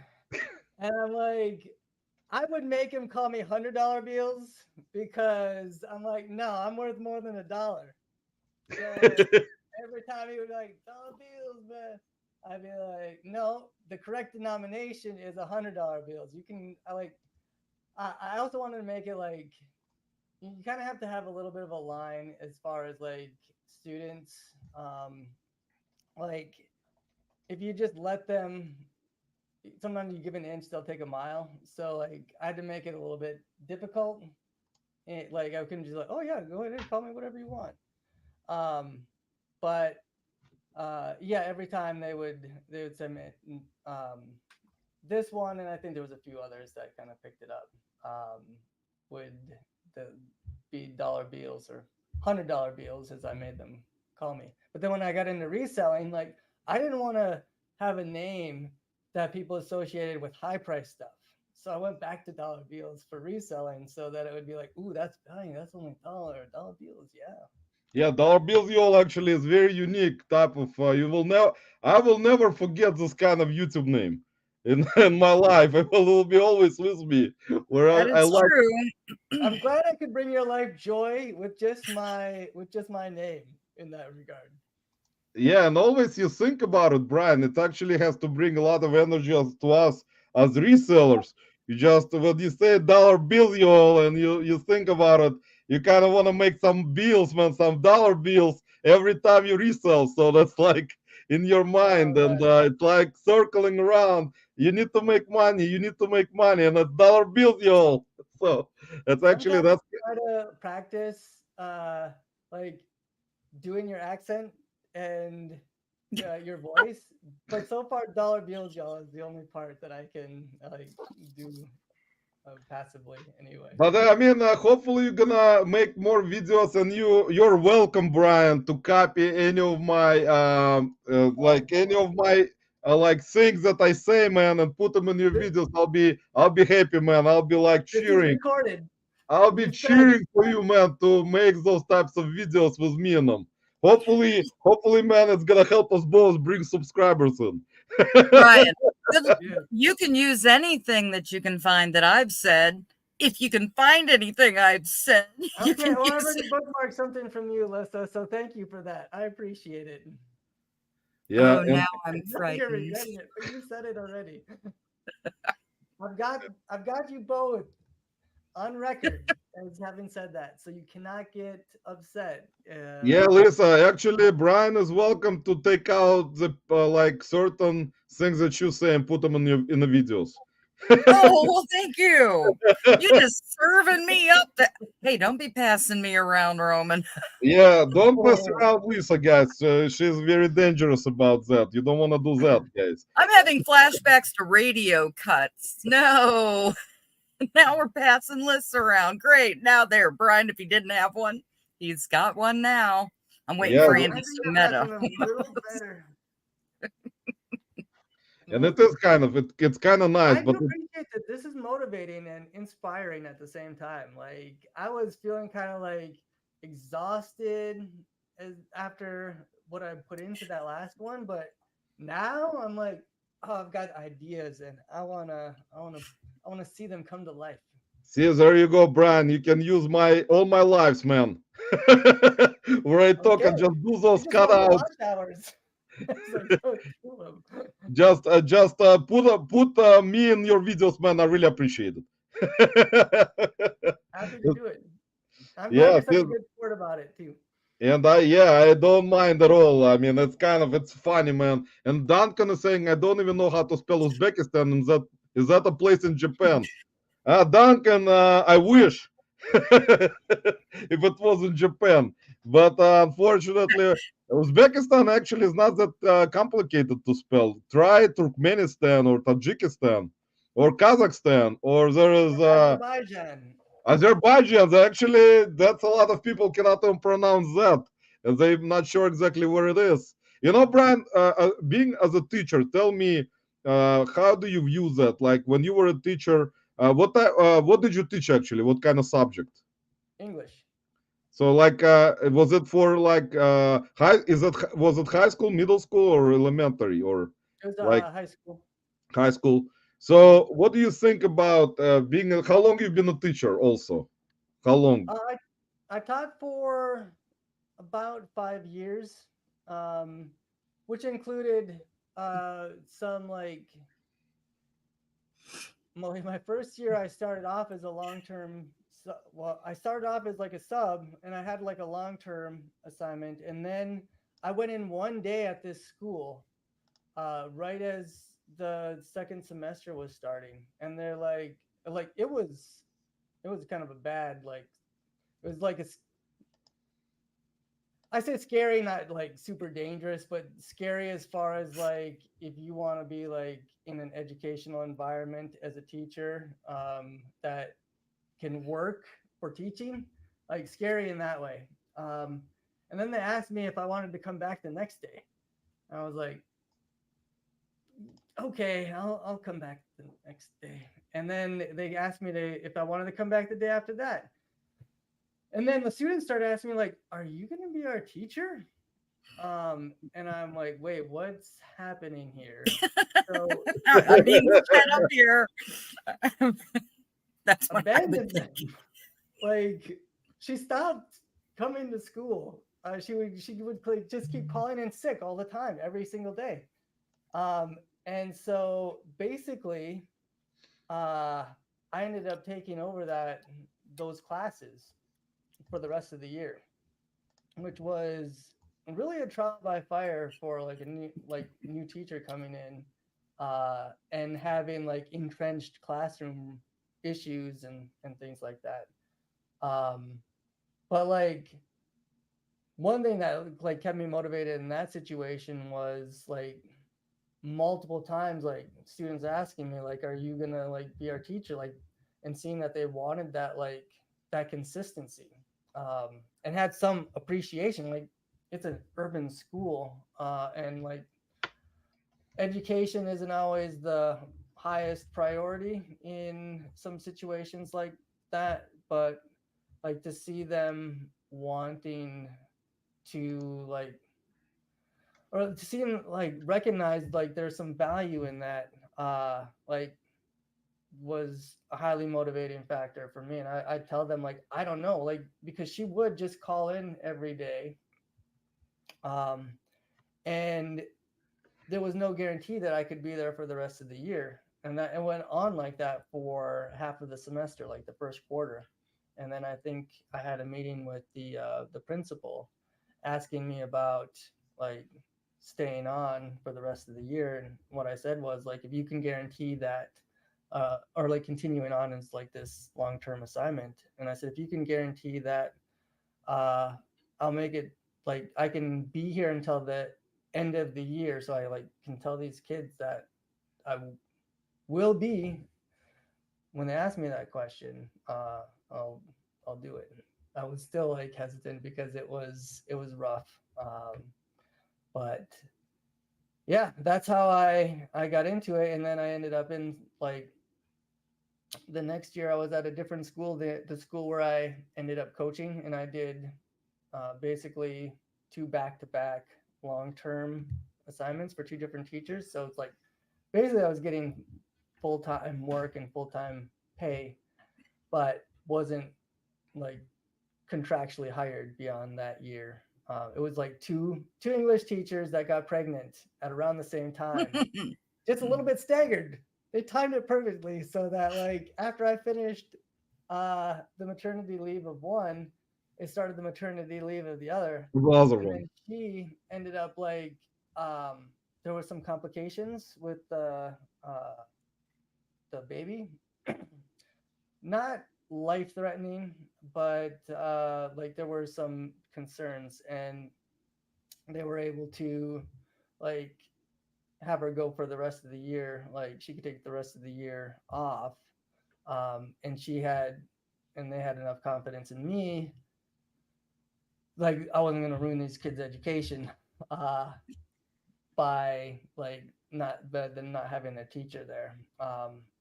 And I really did enjoy that one as well. Like the rapport developed with the students was like I think I can describe it best when like my wife and I went to a football game. Um, I think it was even the next fall, and like a lot of my former students were like in the stands and stuff, and like Mr. Biel, Mr. Biel. Uh, so like that made me feel really, uh, really good. Um, and then there was some. Oh yeah, like the yeah. I guess some of that illustrates that I wasn't like just incompetent. That's actually Oh, Brian. That's good job. Brian. Actually, a lot of respect for teachers, man. You know, it's not an easy job. I respect people who work with children and continuously and educate people and do their best at it because they are teachers. They are kind of God-given talent sometimes to be a teacher. It doesn't matter what type of subject specifically. It's just, in my opinion, those people are in my that's I would say a lot of respect for them because they try to educate the kids to do the best, to teach them the best and try their best to do that. That's not an easy thing to do. Some parents cannot do it the proper way, but Some. teachers can do it. I mean, they work with kids, especially you are a teacher coach. It's another thing which is great because you were not just teaching kids English in your situation as an English teacher. You also you were a wrestling coach. It's also shows a lot of respect for that you were able to properly demonstrate to kids how to do this in this particular sport, which is also respectful. And primary example, as you know, Brian, will be Kevin. As you mentioned him, he has done also amazing job, teaching and coaching. So there you Yeah, and he go, also got out of it and also got out very of it. early, Yeah. Was which I was think it says something. Brian? Was that specific reason? Do you think that teaching is actually something that made you eventually just I mean, would you consider returning to teaching eventually, or you don't want to do that anymore? I have that thought from time to time, and I think maybe some of it is because like I still think about like some of my former students some of the time, like those experiences, and just generally hoping that they're doing well. And so like I feel like I kind of well I there's been this theme going through this whole live, I think, of like uh reselling is not just this job that you do, but it's part of who you are. So when you're talking about like a pet or like dealing with a death or something, there is an appropriateness in a reseller um, live, because like that's what your life is. It's such a component of your life that you, I don't know if you'd want to separate it. Like it's hard to separate it, but would you even want to if you could like separate reselling from the rest of your life? And so I think that it's important to like consider things like, am I on the path that I should be on right now? And like those things that were meaningful as a teacher and a coach um, are still meaningful. And I feel like I would be doing a disservice if I did not consider that, at least. Like, am I doing what I should be doing right now? And always the answer has been that I should continue like reselling. Um, I don't know what it would, I don't know what it would look like to change that trajectory. Have you ever thought about that? Like, what would it look like for you? And I would ask this of you too, Lissa. Like, what would it take for you to like put away your reselling shoes and do something else? And what would it be? Lisa, what would it be for you? Tell us the truth. There's so many things that, being the way my mind is and different points in my life, I was, really passionate about and interested in. And I still would love to do my nursing, the dental, radio. I mean, any of those, I would gladly go back into if the environment was good. I mean, that's a big part of it, is the people you work with, the contribution you can be making. I mean, that's huge for me. I want to make an impact, whether it's to be enjoyed or save lives. Or I mean, I was huge in medical, but I love to talk. You wouldn't know that. I love to talk, and I'm really good at it, and I can make people Yeah, laugh. what a surprise. What a surprise, guys. Yeah, Lisa yeah. loves to Oh, talk. hush. People have no idea how much you talk, boy. But that's a very interesting question to drop on me, Brian. But no, any of those three. I mean, if I could, I would go back into any of them. I loved them all for different reasons. But yeah, I mean, I think all of us had at various points in our lives that fork in the road.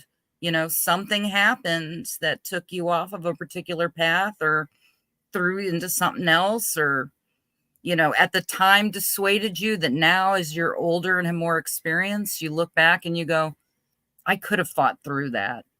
So it's an interesting question. And I think all the reseller community, we've had those changes of what we'd like to do now that maybe we didn't.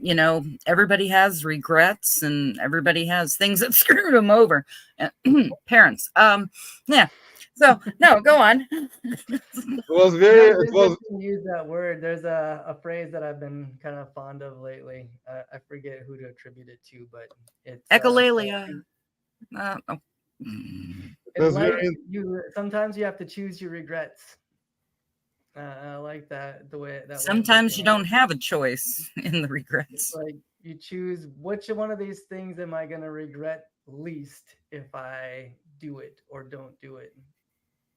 But Yeah, yeah. you're right. Actually, that's what you always think about it, Brian. Like, there are certain things that every person will regret they've done, but they moved on, and they moved on and doing something else. Will they regret that particular thing? Who knows? I mean, there are a lot of things to consider. I mean, that's how life goes by. I mean, you do stuff that you enjoy.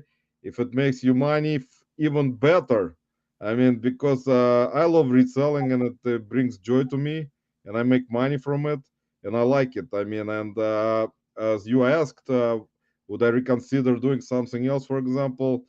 It's gonna be, if needed, yes, but I mean, it's gonna be not easy because of how uh, in love I am with reselling itself. Like, it's gonna be, and I always was around reselling anyway, since I was a little kid. So it's always it was different types of different jobs and different opportunities and different things that I've done already throughout my young life. It kind of brings kind of a lot of memories of things at the same time, because life is I can tell you, Brian, life is short, man, and we don't, as humans, we don't kind of think about it, and sometimes we do. There are period of times that I do all like think about it, but in reality, life is short. It goes by very fast. So there are a lot Too of things fast. there are a lot of things, of course, that now thinking with myself right now, presently, yeah, there are a lot of things I regret that I've done. Will I be able to change anything? No, because it's already been done. In the future, you try to improve yourself, make yourself better at everything you try to do in the future, because you're not getting younger, you're getting older. So you kind of think about thought process, how you're going to be able to achieve certain things while you still can. That's on a lot of people's minds. That's why, Brian, you like, for, like, say, for YouTube, for example, content creation, it's not an easy thing to do. If you do it properly, and you're going to be able to achieve certain goals to make money from this, it's great. And as you know, Brian, what is your opinion? I will ask you about this. What is your opinion about, like, say, channel memberships, for example, Patreonships, for example, uh, Mm. stuff like that? What is your personal opinion on that kind of stuff? What do you think about this? I I mean, mean, just go ahead. no, I'll start with like, 'cause you're talking about achieve things, and I think that is a very, like, it's an important, like, crux to sort of balance things on. Like, what does achieve mean to you? Um, like, to me, the achievement going into making that short little video was to put something out that is a creation that is now existing, like, by itself, and have that be something that I felt some amount of, like, accomplishment in, a little bit of pride. I don't think pride is quite the word, but accomplishment fits pretty well. And then also it was kind of a little bit of a gamble, but I thought, like, there's a good chance that there's one person out there that is also going to like this thing. I That's a gamble though, because I really did think that there was a small chance that, like, it would be infuriating to you, that I used your, like, image without permission. I couldn't No, ask man, that I because am you okay just with owned that. it. If it's good, man, if it's for a good cause, like you've done it, I mean, it's amazing. I mean, it's fun. A lot of it was really funny, man. It's been like, I think you're the only one, from my memories, that done something putting me in the video. Mm. There, I don't remember who else done it actually. I don't recollect. So you probably maybe is the only one who've done it. So I appreciate it, man. Mm. All right, well, that's So that's already People are that's scared of you, Roman. You're so big and scary and mean and no, I'm vicious. I'm very Oh. I'm very kind-hearted actually. I don't actually. I mean, I'm not mean or anything like that. I mean, the thing about life is you cannot be mean. You have to accept certain things and be normal about it. I mean, there's gonna be people who are adequate or inadequate. They that don't think right, and you cannot change those people. I mean, they're gonna be always inadequate. So, And unfortunately, I've met different types of people throughout my life, and I've seen inadequate people or like normal people who think properly, and they kind of go in a straight line, live life in a straight line. They think about things the same way. But there's gonna be people who gonna be always like they not gonna agree with things, gonna be angry, and that's their life. I mean, and you cannot sometimes change their point of view. They're gonna always think about certain things their own way, and doesn't matter how many thousands or 10,000, 100,000 people will tell them that it's not the right view. They're still not gonna agree with that, and they will think about it the same way they are thinking about it themselves. So that's how it is. And but Brian, I know that with content creation, it takes time. Do you think if you're gonna eventually start doing content creation, which you already done, will you be able to handle doing content creation and reselling as you are full time on the same level in terms of reselling and content creation? Um, so let me try to answer the question that I didn't answer in the previous Go one ahead. about like channel memberships and subscriptions and such. Like I think I feel pretty grounded in this answer, and that is if it gives value with for that added value that they're paying for without taking away value from their show. So if they're like referencing some like hidden content that you have to pay for, like that I'm not okay with. But if it's like just something like bonus extra, like maybe it's like they have a Zoom call or something uh, with members uh, that's just like in a spontaneous way. That would be fine. Or like on Trash to Cash, I don't know why I do it, but I pay $25 a month to have my name read out every week. Um,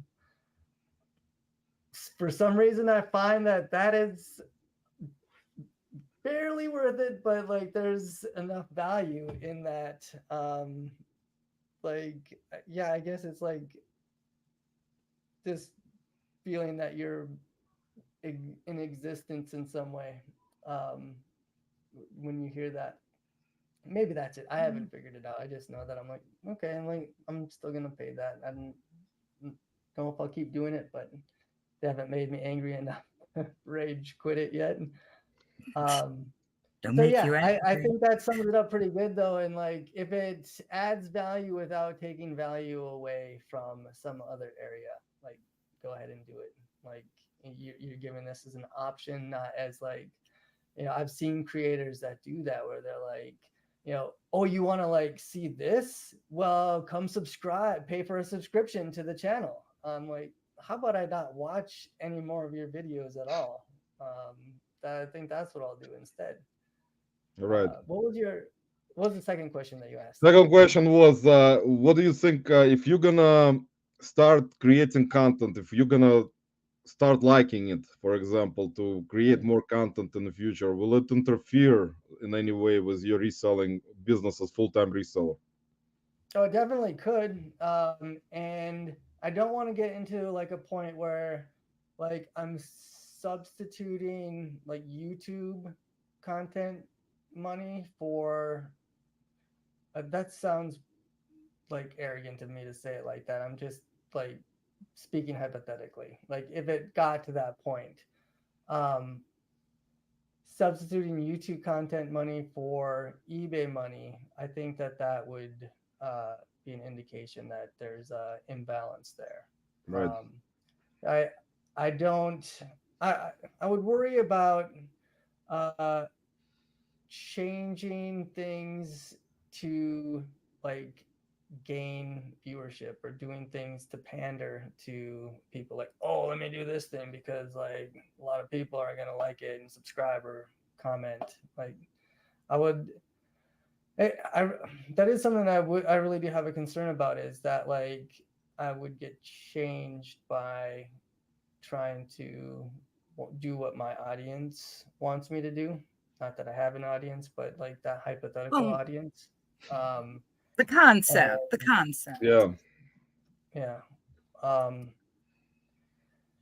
And I think that if I just keep a mindset of like, as long as I am going to feel like satisfied with the video, like I do incorporate what I think other people would think about it, but like it has to be something that, I think about it as in 20, 30 years from now, like I'll be grateful that I put that out there, that I took the time, that I invested the time into uh, making this thing. Now I can watch it when I'm 70 years old or 80 years old and be like, show any potential future grandkids or whatever, like, hey, this is what I was doing when I was 45.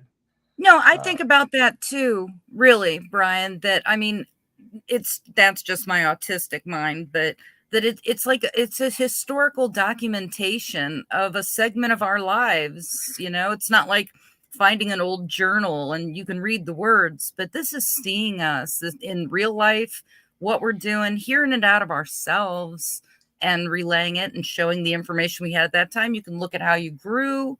You're saying grandkids, they can look and go, you're an idiot. Like when you were the same age as me. And it's this medium has opened so much more up. And it's like, yeah, there's so many videos from the past, like I personally was on, and I'm heartbroken that those creators left and they took it with them, because I'm like, that's almost like burning a photo album in a way. But I mean, so I relate to what you're they take it saying. down. Yeah, they take their videos and pack up and go and say, Leave and leave. screw you. Not me, but other people. And you can take your content and go bye-bye and go Why would they do sayonara. And that? it's sad. Like, there's no cost to them to leave it up. In fact, like, there's a potential that they Some can still people. make. Yeah, maybe. I mean, but it's good to reflect. Brian is right. Sometimes, like, you reflect on certain videos that you watched like 2 years, 3 years ago. You can go back, rewatch it if it's still there. If the content creator didn't take it down, I mean, it's good to reflect, even on your own videos, because everyone started out with videos which are not that professional, as you understand. And with me, guys, it's always gonna be like that. So should probably rename my channel to Unprofessional Content Creator. But On our most unprofessional live, coming at you live from Cleveland. exactly, Unprofessional reselling channel. Maya is saying, my brother is a middle school teacher. It really can't be understated how helpful it is for some of the boys to have a male teacher and male staff if they don't have men to look up to at home. That is a correct statement. 100%, Maya, actually. That is absolutely correct. When I worked in pediatric psych, it was the same thing. That's true. And let me say hello to Patrick Murphy, who just flew by. Major win in the house, guys. If you still here, I'll reach out to you to see if we can schedule you for to be our guests. Ro and Doug, they're No doing pressure saying it on a live show, Roman. Really? that is absolutely correct. So I'll reach out. Coming for you, Major Win. Coming for you. Yes, and here is their channel, guys. Before we leave today, I know Brian has better things to do, guys. And then Content. Make sit content. here and listen. I'm so glad we've done it. Sit around here and listen to us talk about reselling that we don't know nothing about, guys. And our cats. And cats. Always But good to talk about fur babies. and yeah, before we leave, Brian, what do you we got Max in the house, fast talking flipper. Max, welcome, and Angie. Lisa Dure, actually from Ohio, guys. Also, I've never met Lisa yet, but hopefully someday. She's, I think, from around Toledo area. Actual So Lisa, not Alyssa, but a real Lisa. Yeah, a real Lisa. exactly. There's Yeah, real Lisa, be ones out careful. there. If I do come to Ohio, hide that cat because it might end up coming home with me. Yes, now I've got a face full of fur. And here's Angie, perfectly blessed in the house. Angie, welcome. I know I already way behind, but Angie is we got great guys, Marco Polo group, where we talk about so much reselling that I forget, like, during the day that it's actually reselling becomes part of my life, and I decide it's not part of my life anymore sometimes. But we Yeah, talk you quit every other day. so much reselling, guys, that sometimes the reselling, I have nightmares from all the reselling, and all the products come to me in my dreams. And Max mentioned that I Oh, don't that's actually answer Instagram messages. Max, actually, sorry, man, I didn't answer Max's message because I have bad memory, Max. I'll actually respond to you Called message, out. man. This is the second time you've been called out in a week. That's actually normal. It's actually that not you know of. not enough. I think that's actually not enough times, guys, to be called out. But Yeah, stop calling. Roman beat me up in the early 2014, and Maya is saying, I remember in Trash to Cash podcast, Dave said Roman was a YouTuber he was afraid to fight. Oh, you didn't see that, Roman? I had that What? on and I was here working Oh, and I lost it. no, I no, was like, I'm not. I did. I don't. I mean, sometimes I'll put Kevin them Smart. on. I'll put them on sometimes late, like at night, after I'm done with all the listing, Great. shipping, sourcing, like because I go to sleep so late. So sometimes I'll put them on because that's the only time I can catch up to any podcast because it's like it has to be around like 12 to 1 a.m. in the morning, like because otherwise I just don't have time. Sometimes I'll watch podcast and I will comment on Reseller Clickbait podcast with big comments and I watch it and I will list at the same time. And that's the only time where I'm kind of capable of doing that. Other times, my brain goes out. I have ADHD stuff. I forget what the hell is going on. That's why sometimes, even going to lives, yeah, I forget what the hell I'm doing. Like, I will list and I'm just going to quit listing, and that's it. So, better when I concentrate on something. If I start concentrating on too many things, that's it. I forget what the hell I'm doing. So Brian, before we leave for tonight, and it was great live, guys. I really appreciate Brian being our guest. And once again, dollar bills, you all guys in the house if you're just coming in. And Brian, what do you think about live selling? Is it a future of reselling business online? Do you think that live selling as Whatnot, DeepDit, District, and other live selling platforms that will come up soon, even eBay most likely? Do you think it's gonna be something that you're gonna be also getting into? Oh, I would like to try it, but I just don't really see it as working very well unless I had a lot of similar items, like a lot of comic books or a lot of uh, vintage NES games or NES like memorabilia type of stuff. Like if I found like a storage unit full of something of that nature, even if it's kind of like a clothing thing or whatever, uh, that you could have multiple shows and build an audience through the stuff that you're selling. I think that I would like to do that, but um, I don't.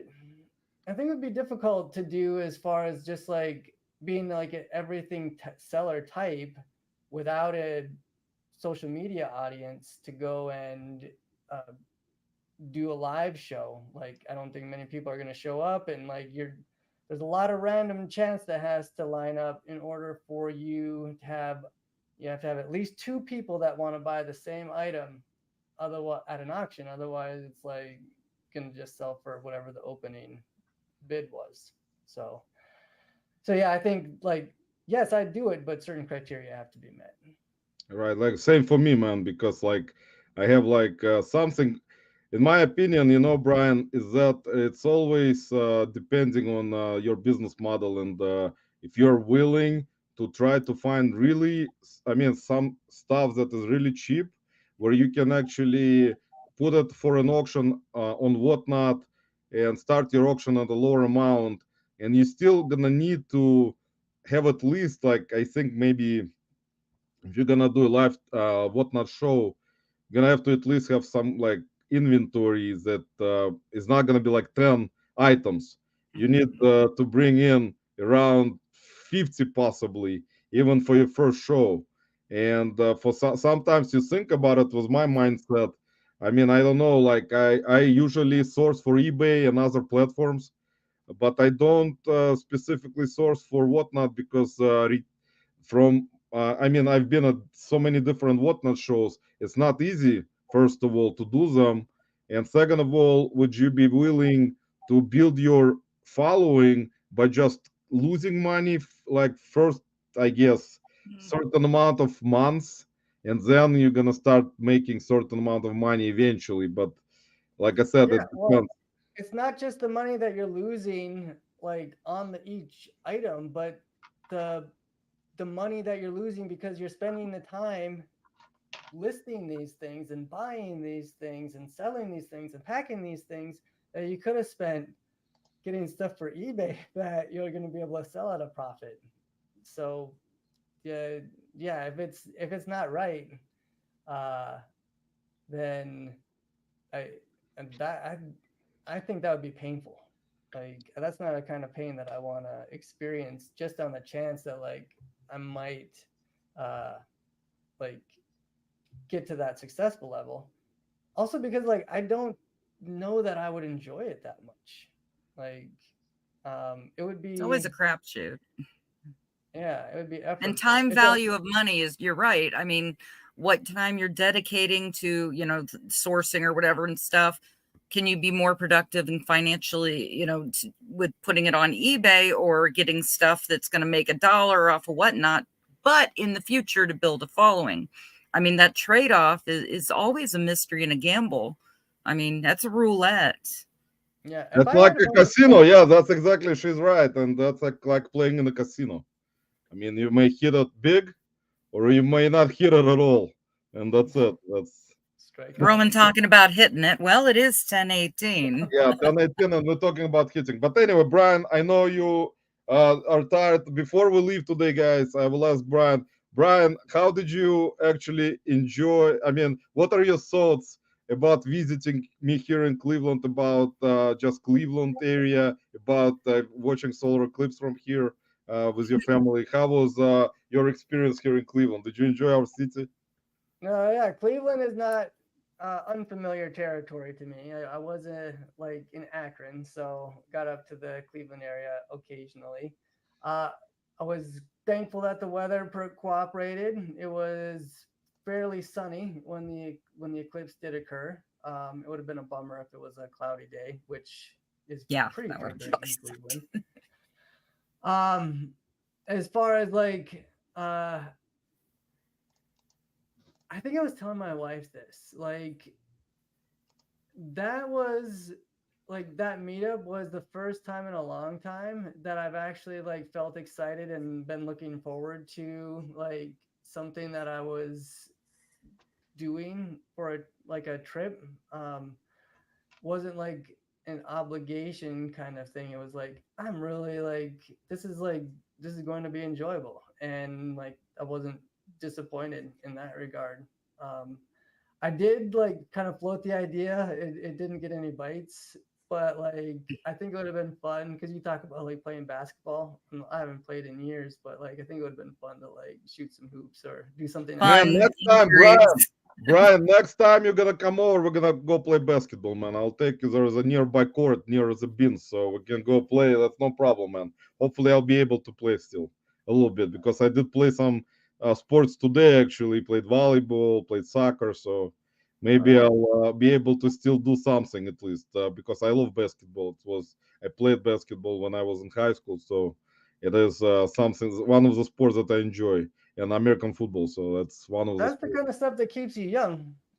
But Like future Roman and future Brian are going to have a conversation with the one thinking about doing sports over 40. Yeah, that's normal, Lisa, because I work out all the time. So, and I think maybe at least we can play horse, right, Brian? We'll play horse and shoot some hoops. yeah, I mean, that's gonna be some kind of enjoyment. So, guys, I put once again, I thank you to Major Win, Doug and Raw for kind words, and everyone, guys, appreciate you all for stopping by. And Andy Sameta saying you don't need following to do whatnot, which is absolutely correct. You can do whatnot anytime. You can schedule your show. You can show items. You're gonna have people come in from the community who will support you, of course, and it's great. And, to be in that kind of environment, guys, as you understand, thankful. I mean, everyone who's been doing whatnot, and uh, they advertise their shows either on Instagram, Facebook, or YouTube, and people came in and shown great support for everyone. So that's very appreciative of everyone, guys, as you know, because even without following, you still gonna get support, guys, and that's actually absolutely truthful. So, Brian, once again, from everyone here in our great reselling community, we appreciate you being on our live, and it's really a great time, not just meeting you in person, talking to you today with your knowledge about reselling and your insights about everything. And hopefully, you're gonna make more content. I think there are hidden gems that are in the community that show support all the time and provide great support, not just in the lives, in the chats, and also support everyone in the community. In my opinion, Brian is one of them. And there are other ones that are always around also that don't make any content and hidden gems, in my opinion, of reselling. And once again, Brian, thank you very much from all of us and the guys in the chat. Everyone, appreciate you all, guys, for stopping by today. And hopefully, you enjoyed our live once again. And hopefully, you guys have enjoy the rest of your weekend. Have great sales. I know that eBay has been up and down, but every platform is up and down, guys. It's always gonna keep happening, and it's just how you take care of your business and if it's great for your business or not. So, once again, guys, have a great rest of your evening, rest of your weekend, and Brian, thank you very much. Reese, Roman, thank you very much. what's his name that we need to be looking for content from? What's the channel name? And I put the Brian's channel once again. I'll put it in again, guys. The channel is Dollar Bills You All. So there you There go, we guys. go. All right, everybody. Thanks for And coming. And you know And what? thanks for everybody that struggled through. guys, thanks for struggling Yeah, with us again. And let me say hello to Greg, Resell Daddy, who came in. Greg, thanks for stopping Oh, by, sorry. guys. Appreciate you. And have a great night, guys. Enjoy your rest of your weekend. We'll see you next week. Next week, our guest will be Mike Fartek Jack, another great YouTube channel name. Okay, so Brian Dollar Bills, y'all, saying thank you to you guys. And we'll see you And you next all week. come back now. You hear? Bye, Be guys. profitable, gang. Thanks for And hanging thank out. you to Major Win for a super chat. And thank you. Yes.